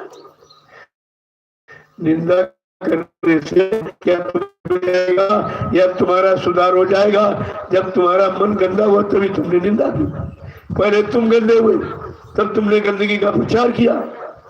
तो सोचना चाहिए, ऐसे निंदकों से दूर रहना चाहिए। कहा था बच्चा, सत्संगी की बुराई करे तो सत्संगी नहीं, टाटधारी की बुराई करे वो नकली टाटधारी है। ये सब पहले ही आपको बता दिया था, लेकिन बात समझ में आई तब तो। कहते हैं काल कर्म के बंधन छूटे, मिले पुरुष सतनाम। वो सच्चा अनामी महाप्रभु मिल जाएगा जब ये कर्मों के बंधन या ढीले हो जाएंगे जो काल माया ने मिलकर बनाए। हमें आपको करना ही क्या? कुछ नहीं करना। जब कह दिया दया मेहर सदगुरु की देख, अरे उनकी दया मेहर से काम हो जाएगा। हमें करना कुछ नहीं, केवल निमिष मात्र खड़ा हो जाना, विश्वास करके केवल खड़ा हो जाना। कहते थे अगर 1 मिनट की यानी नाम कमाई के तो 1 मिनट की मजदूरी ले लो, 2 मिनट करते हो 2 मिनट की मजदूरी ले लो। यहाँ तत्काल मजदूरी मिलती। अध्यात्म में कोई बकाया नहीं रखा जाता, तत्काल मजदूरी मिल जाती। तो मत सोचो कल जो भी तुम करते हो उसकी मजदूरी, क्योंकि जब ये कहा गया कि कलयुग का जीव भजन नहीं कर पाएगा तो आदेश पालन कर पाएगा कि नहीं? उसमें भी टीका टिप्पणी करते हो, उसमें अपने मन से सोचने लगते हो और वहीं से तुम नीचे गिर जाते हो। भाई आदेश जो दिया गया है कोई न कोई रहस्यमय लाभ है उसमें, ऐसे नहीं कह दिया जाता। लेकिन तुम उस रहस्यमय को समझते नहीं हो कि इसका मतलब क्या। अपनी बुद्धि लगाने लगते हो, ऐसा क्यों ऐसा। ये सब छोड़ के किनारे रख दो। शंका संदेह बोल ब्रह्म को अलग अलग दो। कहना ना बोलना कुछ ताले जुआ में रखना और चुटकी का खेल अपनी चुटकी बजा दिखाना। कहा ये तो चुटकी बजाते हो जाएगा। जिसको ऋषि मुनि हजारों वर्ष तपस्या करके नहीं कर पाए, योगियों ने तमाम तरह का योग, शारीरिक योग साधना की, उनको बेचारे नहीं कर पाए। ब्रह्मचारियों ने संयम करके इतना पूरा जीवन निकाल दिया, लेकिन उनका भी एक काम नहीं हुआ। ज्ञानी ध्यानी विज्ञानियों ने उन्होंने सारा बुद्धि लगा दी ज्ञान, उनका भी काम नहीं हुआ। अवतारी शक्तियां ही उन्होंने मार काट इतनी हिंसा की, खून खराबा, लेकिन अपना काम अपनी जीवात्मा का वो भी नहीं कर पाए। देखो कितने महत्वपूर्ण की बात है कि हमको ऐसे सदगुरु मिले, ऐसा सच्चा रास्ता नाम का मिला और कहा तुम निमिष मात्र घाट पर बैठो, काम तो मैं करूंगा। कहा निमिष मात्र तुम घाट पर बैठो, सुबह शाम हाजिरी दो, काम मैं करूंगा। तो हमें चिंता किस बात की? तभी तो कहा था जीव तू मत करना फिकरी, लेकिन सौंप दे भली बुरी सिगरी। अगर ये सोपना जान जाए कि भली बुरी खोटी खरी गुरु आगे सब खोल, जब सब तुम, क्योंकि वो सब जानते, तुम छिपा सकते नहीं हो तो फिर छिपाते क्यों? जब सब जानते हैं तो तुम बताते क्यों? उन्हीं से प्रश्न करते हो।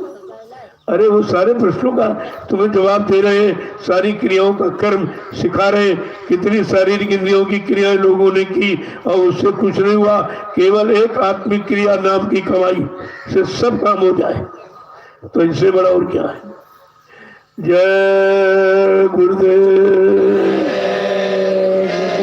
जय गुरुदेव, जय गुरुदेव,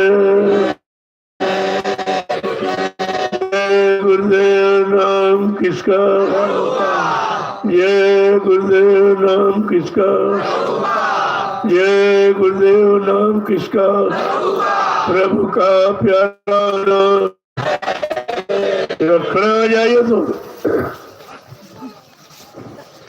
खड़े होने का मतलब, बैठने का मतलब, झुकने का मतलब, ये सब आपको रोज बताया जाता। ये पाठ रोज याद कराया जाता। याद नहीं तभी तो रोज याद कराया जाता। याद हो जाए तो बताने की जरूरत क्या? अगर सत्संग वचन आपको याद हो जाते, केवल 2 वचन, सत्संग 2 ही वचनों का, ये शरीर किराए का मकान है, एक दिन खाली हो जाएगा तो अपना काम बना लो, बस इतना ही सत्संग केवल। अब इसको समझाने बताने के लिए तुम कैसे समझोगे किराया हमारा नहीं है, कैसे तुम इससे अपना काम करोगे, उसको कितने प्राण और उदाहरण, एग्जाम्पल और मतलब यानी दृष्टांत, ये सब आपको सुनाई जाते। किसी किसी तरह से तुम्हारा ये पाजी मन राजी हो जाए और नाम की कमाई में लग जाए, और नाम की कमाई से मुख मोड़ लो।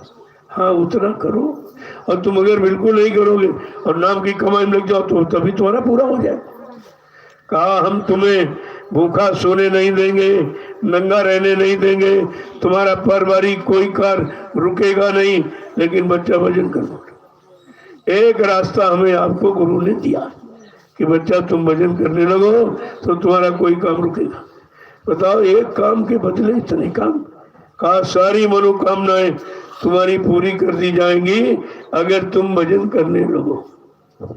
तो एक काम हम इतना बड़ा है कि सबकी पूर्ति कर देगा, लेकिन हम उसको कर ही नहीं पा रहे। क्यों? सुनने में तो बड़ा सरल है, लेकिन करने में कितना कठिन। कठिन इसलिए है कि मन साथ नहीं दे रहा। अब मन की घेराघारी करनी है, इसको घेर करके जबरदस्ती इधर लाने की कोशिश करो। जितनी घेराघारी कर लोगे उतनी जल्दी एक काम में लग जाएगा और उतनी जल्दी तुम्हारा काम हो जाएगा। जय गुरुदेव, जय गुरुदेव, जय गुरुदेव नाम किसका, प्रभु का प्यारा नाम। जोर से बोले, सब मिल बोले, बोलना होगा।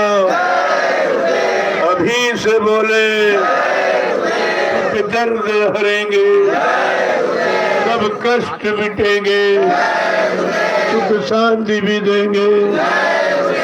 सबके दाता, सबके मालिक, प्रेम से बोले ये नाम नहीं इंसान का, ये काम नहीं इंसान का। सबको नाम अपना परिचय दिया। जब इस्लाम का प्रचार किया गया तो लोगों ने विरोध किया था, जो साथ रहते थे। काला बाबा जी ने अपनी इच्छा से नाम रख लिया, गुरु का कोई आदेश नहीं था। अब जिसको आदेश हुआ वो कर रहा है, और जो जिस तरह का पात्र है, पात्रता है, उसी तरह का वो काम कर सकता है। सब काम करेंगे नहीं और सब नहीं भी करेंगे, दोनों बातें। सब कर भी नहीं सकते और कर भी सकते। अगर बात समझ में आ जाए और मान ले तो सब कर सकते हो। तो उस समय विरोध किया था लोगों ने, कहा नहीं नहीं, ये बाबा जी ने अपने मन से नाम रख लिया। उस समय जो सत्संगी जुड़े थे सबने विरोध किया। अब गुरु ने क्या आदेश दिया, क्यों दिया, किस तरह का काम करवाएंगे।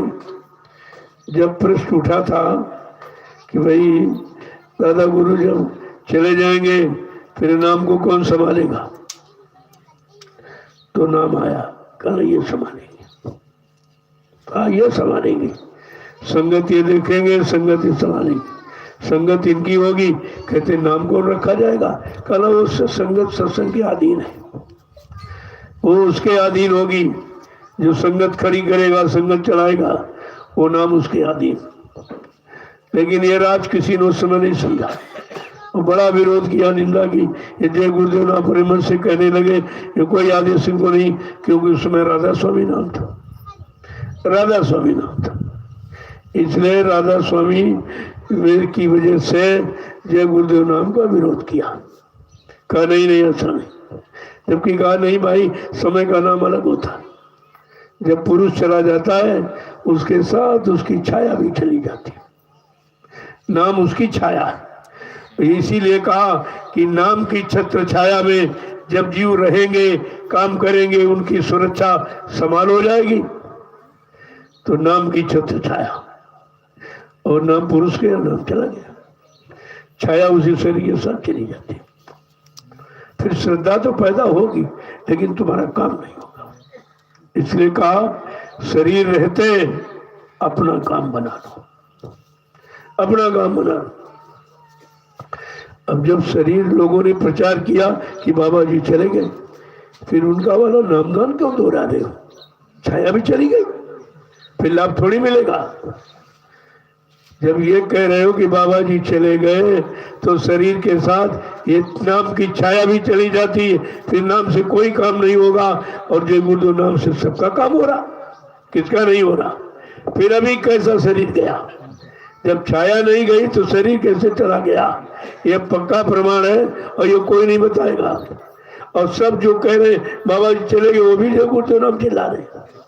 तो उनसे पूछो कि जब पुरुष चला गया तो छाया भी चली जाती है। जब नाम एक उनकी छाया है, उनकी छत्र छाया में हम नाम से काम ले सकते। अगर वो शरीर चला जाएगा, छत्र छाया समाप्त हो जाएगी, तो फिर हमारा काम नहीं होगा। अब चिल्ला सब वही नाम ले। एक तरफ ऐसी कहते बाबा जी चले गए, शरीर छोड़ गए, अरे शरीर गया तो छाया कैसे रह गई। ये नाम उनकी छत्र छाया है, उन्होंने अपने नाम की छत्र छाया में ये मतलब यानी बलपूर्वक कहा जो इस नाम को लेगा। कहा बच्चा कोई काम नहीं करें, सब सारे टूट जाए तो तुम जय गुरुदेव नाम लेना, मैं तुम्हारी मदद करूंगा। क्या इतना बड़ा वादा राम ने किया कि राम ने लो मैं तुमको मिलूंगा, कृष्ण नाम लो मैं तुमको मिलूंगा। ये तो किसी नाम ने वादा नहीं किया। ये कितना प्रबल परिचय है, हम किसी तरह से समझ ही नहीं पाए और सब भूल भर में चले गए। तो इसे कहना बताना बड़ा जरूरी है। चलो गुरु परिवार बिखर गया है, बिखरने का दर्द दुख तो है, लेकिन हम कोशिश ये करेंगे कि अपने गुरु परिवार को संगठित करेंगे, सब तरह से संगठित करेंगे, किसी तरह से उसमें कोई परेशानी दिखती हो। निंदा आलोचना तो निश्चित है, का लोग निंदा करते, हमने जो भोजन का, अरे जूठन उसी के आगे गिरेगी, दूसरे आगे थोड़ी गिर जाएगी। तो निंदा आलोचना एक जूठन है, वो तो होगी निश्चित। क्या निंदा आलोचना के डर से क्या सत्य काम को रोक दिया जाएगा? इसका मतलब तुम्हें खुद ही विश्वास, तुम मान सम्मान चाहते थे, निंदा से डर गए। जो मान थे वही अपमान से डरते, वो अपमान से डरते जिनको नाम चाहिए। लेकिन जो काम कर रहा उसको मान अपमान से क्या इससे लेना देना। अरे मान सम्मान भी तो काल का सामान है। जो दयाल का काम करने आया है वो काल के किसी सामान को पकड़ेगा ही नहीं। तुम कितनी निंदा करो, आलोचना करो, बुराई करो, ये काल का सामान है। इसलिए दयाल का पक्का जीव कभी सामान को नहीं पकड़ेगा, न इससे कभी नाराज होगा। कितने लोगों ने निंदा की, सब छपवा दिए, आज भी पैसा खर्च करके निंदा करें। और किसकी? गुरु की निंदा।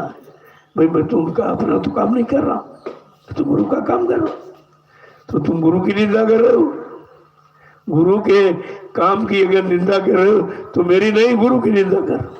और गुरु का निंदक फिर अपना रह नहीं सकता, राग ही न सके गुरु का द्रोही। गुरु से द्रोह भी तो करने वाले को कोई रोक नहीं सका, कोई रख नहीं सका। जय गुरुदेव, जय गुरुदेव, जय गुरुदेव। नाम किसका? जय गुरुदेव। नाम किसका? प्रभु का प्यारा नाम। ये संदेश है, इसको सत्य देश ले जाने वाला। आपको यही सुनना चाहिए। तमाम लोग कह रहे तो चिप लगा के बोलते हैं, तुमने 4 घंटे की कौन चिप बनी है? जो चिप, जो पहले वाली चिप है उनमें संदेश नहीं है जो इस समय कहा जा रहा। मतलब ऐसे काल के घेरे में है कि स्वयं सच्ची बात को सुन नहीं सकते, उसमें भी शंका हो रही।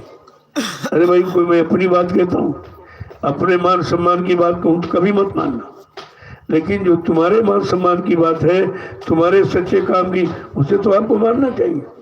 मैं तो अपनी कोई बातें नहीं कहता हूँ, ना अपना कोई नाम लिखता हूँ आगे, और जितनी चीजें व्यवस्था बनी इसमें भी मेरा कोई नाम नहीं।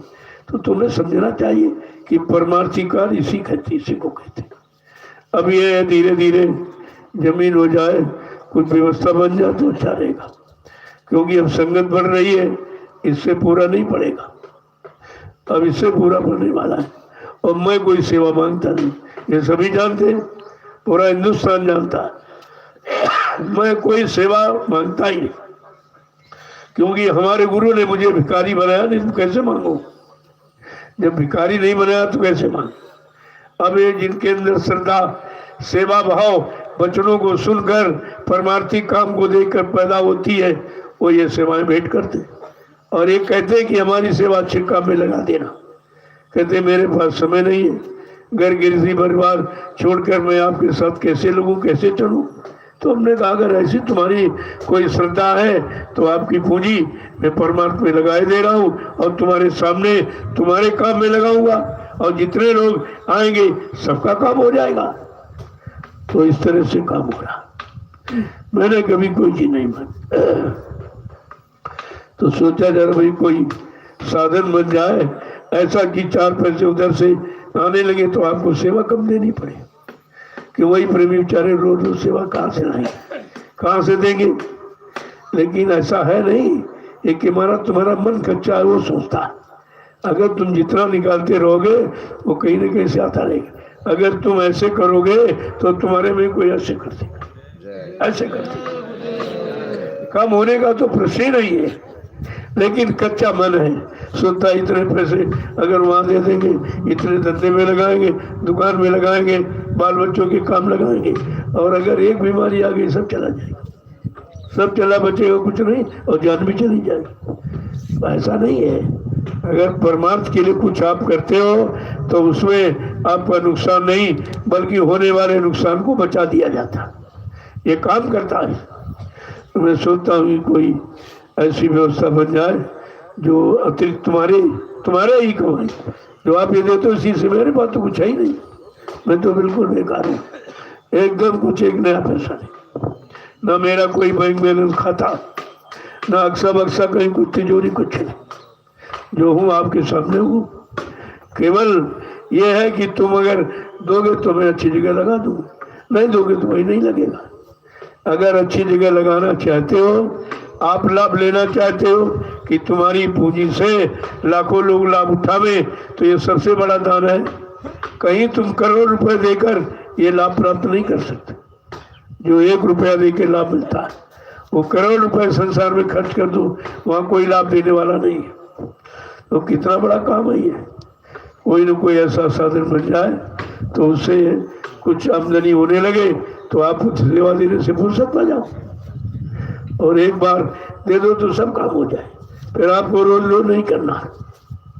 तो इसलिए कोई ना कोई तो रास्ता निकाला जाता, और वो अपनी आमदनी का नहीं है, वो आने वाले लोगों की व्यवस्था के लिए, कि ये अगर हमारा 45 करोड़ का परिवार सब आ जाएगा तो यहाँ तो बैठने की जगह नहीं है भी। अभी बैठने की जगह नहीं है।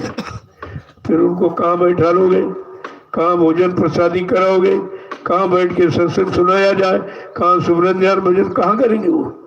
इसलिए जमीन की तो बहुत बड़ी आवश्यकता, और वो भी ऐसी भूमि है, इतनी पावन पवित्र भूमि वो दुनिया में कहीं नहीं। 88,000 ऋषियों की तपोभूमि, इतनी बड़ी संख्या में कई ऋषि मुनि मिलकर कोई मतलब तपस्या पूजा नहीं किया जो इस भूमि पर किया, और हजारों वर्ष किया। उनकी तपस्या का एक फल है आज यह भूमि, ये भूमि बिल्कुल निरोग है, कोई बीमारी नहीं आने दे रही। ये तो तपोभूमि का फल है, मेरा उसमें कुछ नहीं, वो तपोभूमि का। अब वो लाभ कैसे मिलेगा तो मैंने तरीका आपको बता दिया। जय गुरुदेव। जितना समय सत्संग में निकल जाए वही तुम्हारा है, बाकी ये पूंजी सब व्यर्थ जा रही। तुम समझ रहे हो व्यापार करेंगे, दुकान करेंगे, तुम कुछ नहीं करोगे, तुम अपनी पूंजी को गंवा रहे हो। तुम कह रहे हो पूंजी इकट्ठा कर रहे, हम कह रहे आध्यात्मिक दृष्टिकोण से तुम अपनी असली पूंजी को गंवा रहे हो, क्योंकि श्वास तुम्हारी दुकान व्यापार में चली जाएगी, फिर तुम भजन में श्वास को कब लगाओगे। श्वासें तो उतनी है, उसमें घटा बड़ी हो नहीं सकती। वो 96 करोड़ आपको मिलेगा श्वास, और खर्चे का भी वाले बता दिया कि बैठने में 12% खर्च होगी, चलने में 18% और सोने में 30% और संभोग में 34%, सबसे ज्यादा। इसने कहा घर गृहस्थी परिवार में रहो लेकिन संयम में रहो, क्योंकि तुम गुरु भाई बहन हो गए हो। अरे अब तो संयम सीखो, इसीलिए तुमको ये सबको बराबर रूप से दिया गया, बैठाल करके पति पत्नी दोनों एक साथ नाम दान ले रहे थे, तुम गुरु भाई बहन हो गए, तुम्हारा रिश्ता बदल गया, लेकिन तुम अभी तक नहीं समझ पाए हो, इसीलिए कोई लाभ नहीं मिल पा रहा आपको। लाभ मिलेगा जब जब बच्चों का पालन करोगे तो। जय गुरुदेव, जय गुरुदेव, जय गुरुदेव। नाम किसका? अब आप लोग सेवा देखो, सबसे सेवक धर्म कठोरा, सिर भल चले धर्म असूरा। सेवक वही जो करे सेवकाई, और करनी कर करे लड़ाई। कितनी बड़ी महिमा है सेवा की। लेकिन गुरु भक्तों के जागे भाग जिन्हें सेवा मिली, उन भक्तों का भाग्य है जो सेवा मिल गई। और सेवा कोई छोटी मोटी हो, आपको करने से मतलब, चाहे रोज कहा जाइए उठाओ यहाँ रखो, यहाँ उठाओ यहाँ रखो, उठाइए, तुमको इससे मतलब नहीं है तुमको सेवा मिली कि नहीं मिली। अरे तुम्हारा उद्देश्य सेवा का है, चाहे वो रखवाए चाहे उठवाए फेंकवाए, इससे कोई मतलब नहीं। तुमने सेवा की है, उसका फल पाने के अधिकारी हैं आपको उसका फल मिलेगा। तो इसलिए सेवा तो वही रही आपकी, ये मिट्टी की है, इसे मिट्टी मत समझो। एक दिन हमारा आपका शरीर भी तो मिट्टी में हो जाएगा, लेकिन शरीर को मिट्टी में मिल जाने के पहले अगर मिट्टी से हमारा कोई काम हो जाए तो इससे सरल कौन सा काम, कौन इसमें आपको पूंजी लगानी खर्च कर, कुछ नहीं। यानी श्रमदान जैसी कोई सेवा ही नहीं है जिसमें एक पैसा खर्च नहीं और लाभ करोड़ों रुपए का। पता नहीं कौन सी बीमारी आ रही थी, वो परिश्रम सेवा करा के रुकवा दी गई, और उस बीमारी में तुम्हारा सब कुछ चला जाता और इंसान भी चला जाता। क्या कर लेते आप? बीमारी से तो आप लड़ नहीं सकते हो, और आने वाले जो समय है वो भी कोई नहीं लड़ पाएगा। आने वाली महाबीमारियां ये तो पहले ही कहा गया था, आज नहीं 40 वर्ष पहले कहा नई नई बीमारियां होगी, एक की दवा 100 में न मिलेगी। उठाने वाले मिले न यार, जमाना बदलेगा, लाशें पड़े रहेंगी घर घर में। उठाने वाले मिले न यार, जमाना बदलेगा। ऐसे परिवर्तन नहीं होगा। कलयुग जाएगा तो कलयुगी जीवों को समेट के ले जाएगा, वो अपना परिवार भी ले जाएगा, ऐसा नहीं वो अकेले जाएगा।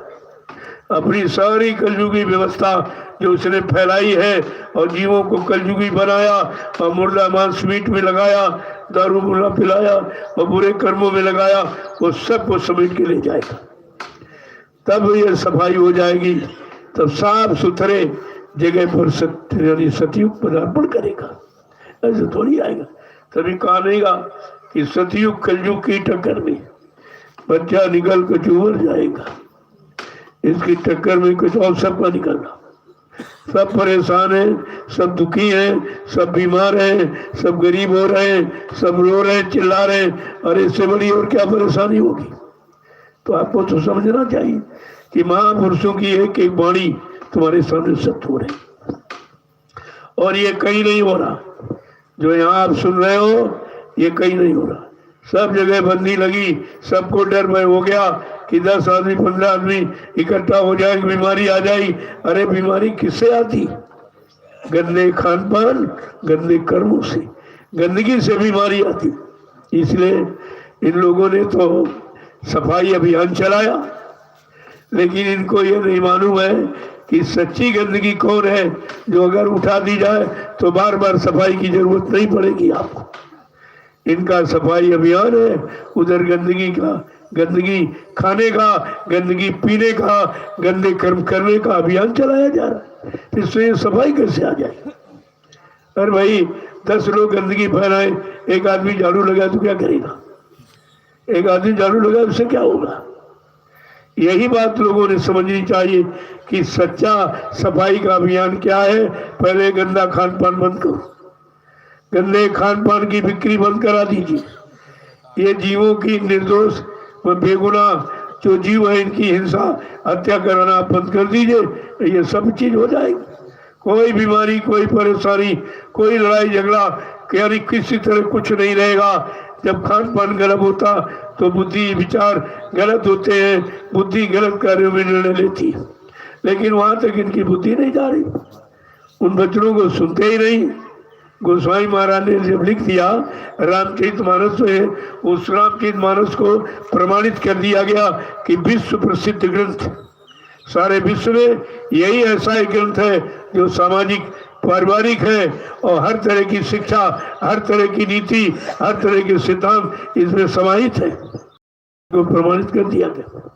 आज वही रामचंद्र की बात नहीं मानते। रामचरित की, रामचरित तो चिल्ला के कह रही, वाणी चिल्ला के कह रही कि ऐसे बिन हरि भजन खगेसा, मिट्टी है न जीवन केर कलेसा।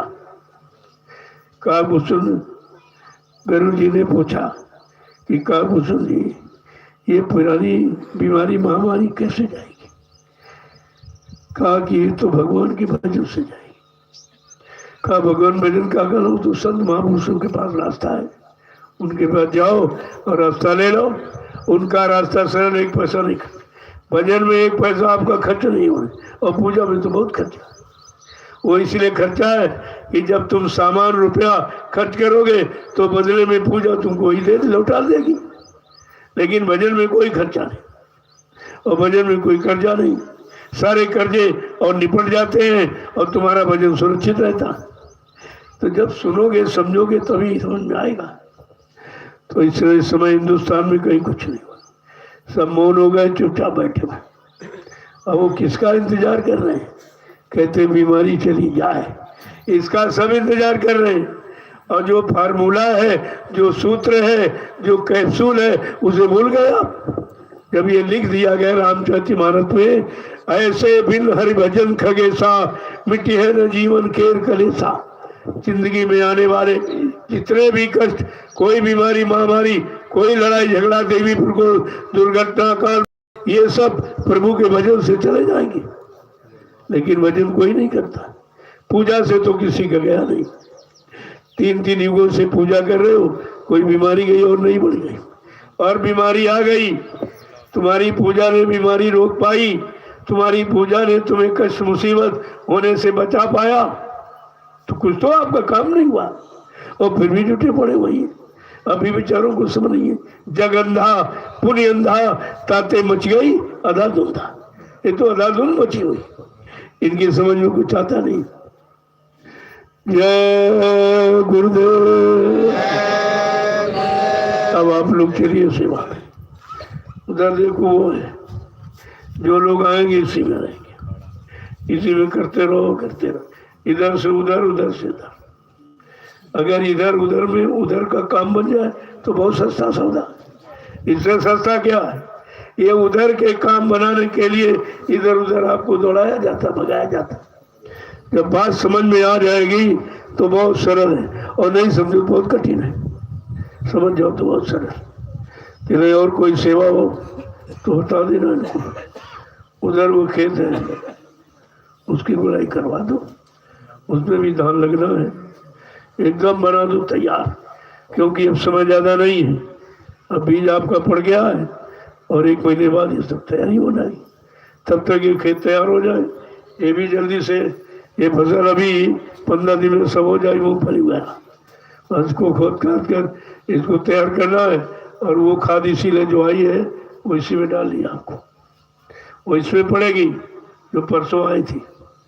इसीलिए तो अलग उधर जमा है, उधर डाली जाएगी।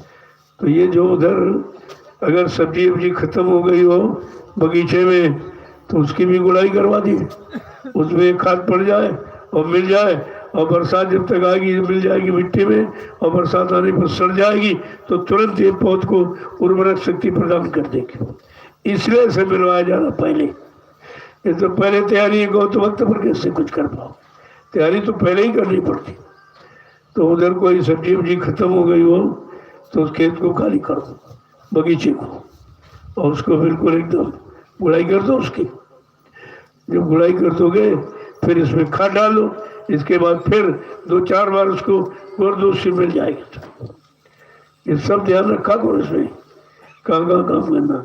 और ये जो कुटी की बाउंड्री से लगा थोड़ा छोटा सा, उसकी भी गुड़ाई आपको करनी, उसमें भी जो पौधे उनको छोड़ दो, बाकी बचा करके गुड़ाई कर दो, और उसमें भी खाद डाल दो, सब मिला दो ये सब। क्योंकि ये मौसम कुछ और कह रहा है। देखो कहते हैं अगर समय के पहले कोई काम होने लगे तो कहते अनहोनी है, कोई बुरा वक्त समय आने वाला है। ये बरसात का महीना था, ये तो भीषण लू चलने का महीना। कि गर्मी नहीं होगी तो फसल कैसे पैदा होगी, गर्मी नहीं होगी बीमारी कैसे जाएगी।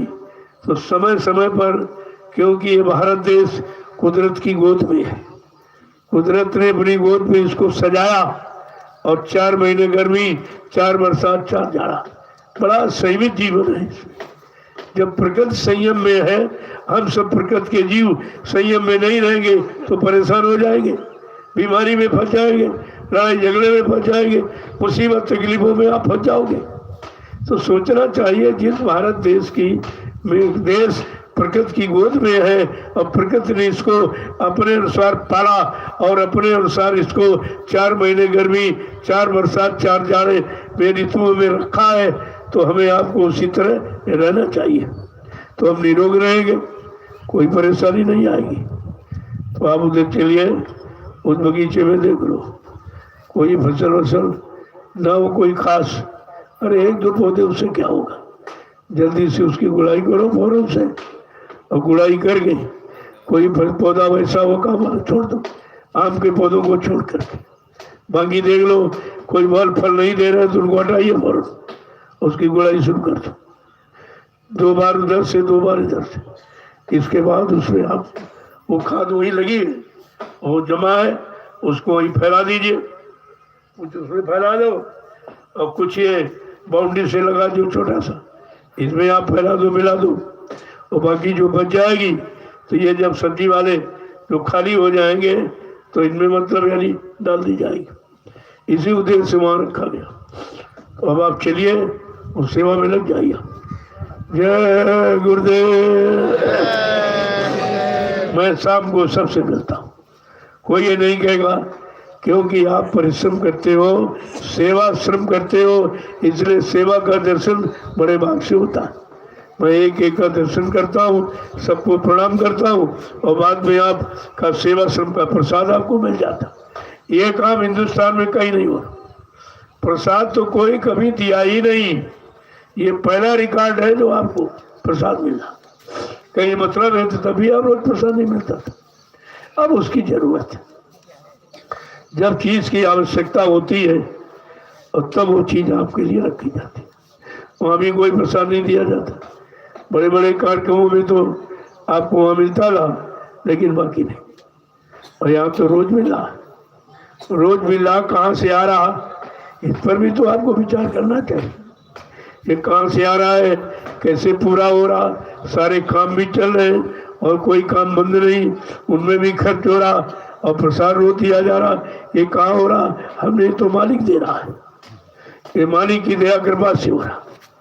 किसी इंसान की बस की बात नहीं है ये काम करके दिखा।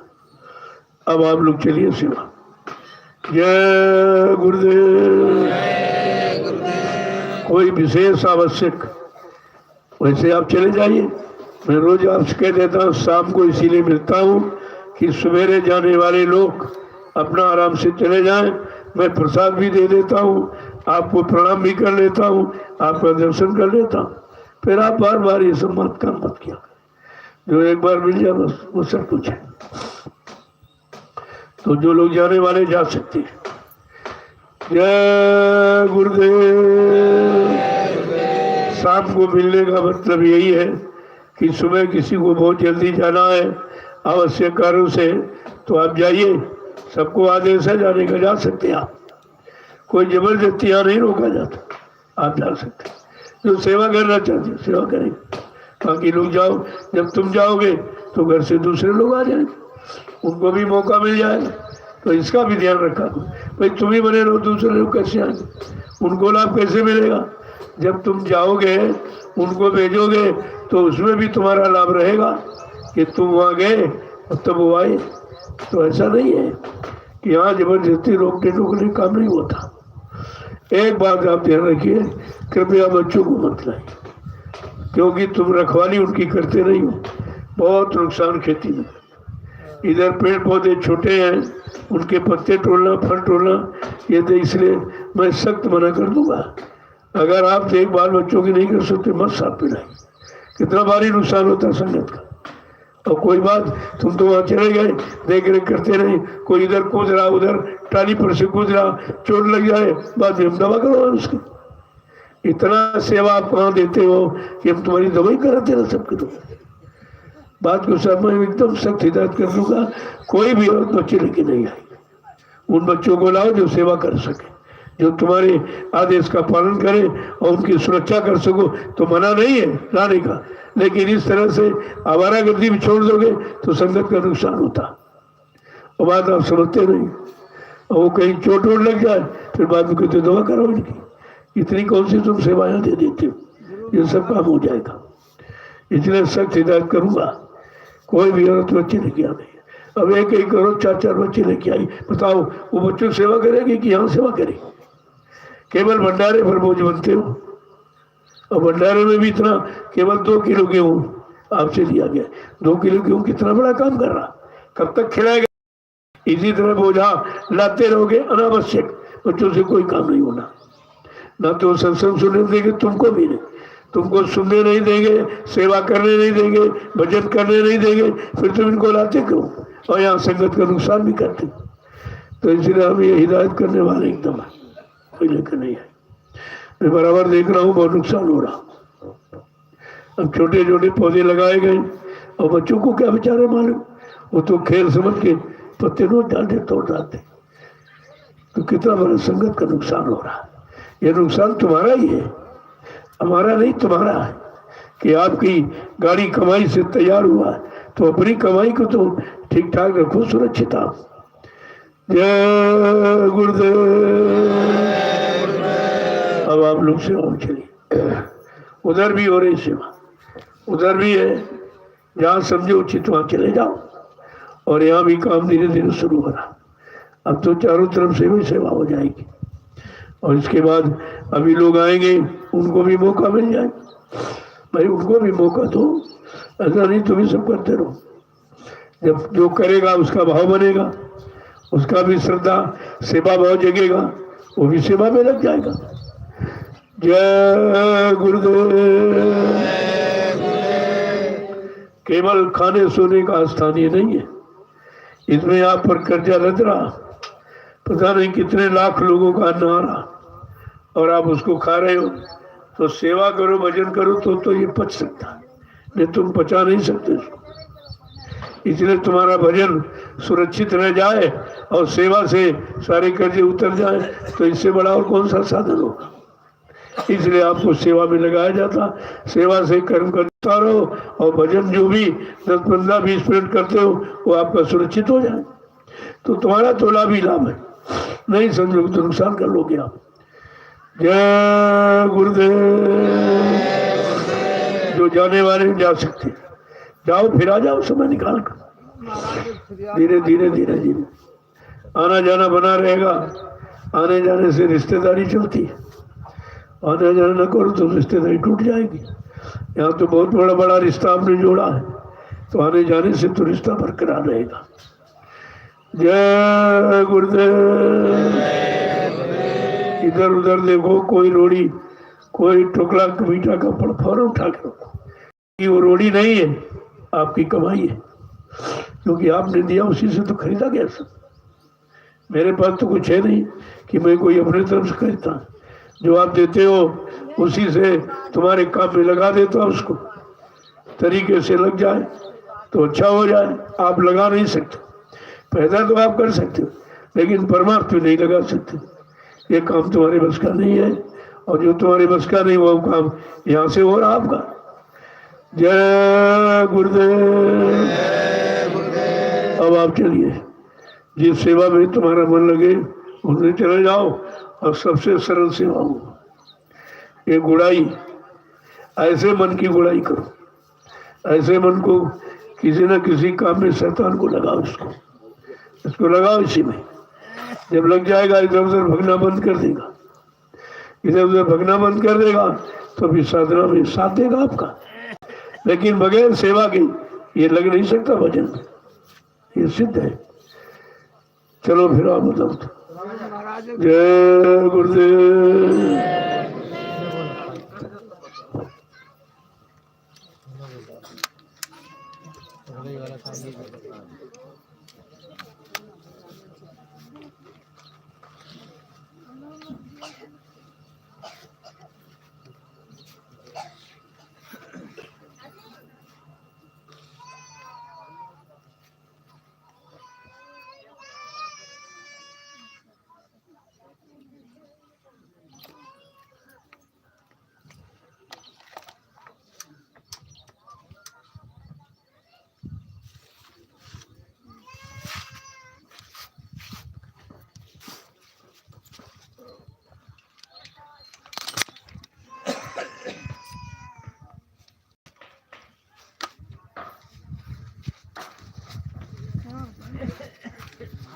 चलो आ जाओ सब लोग भाई।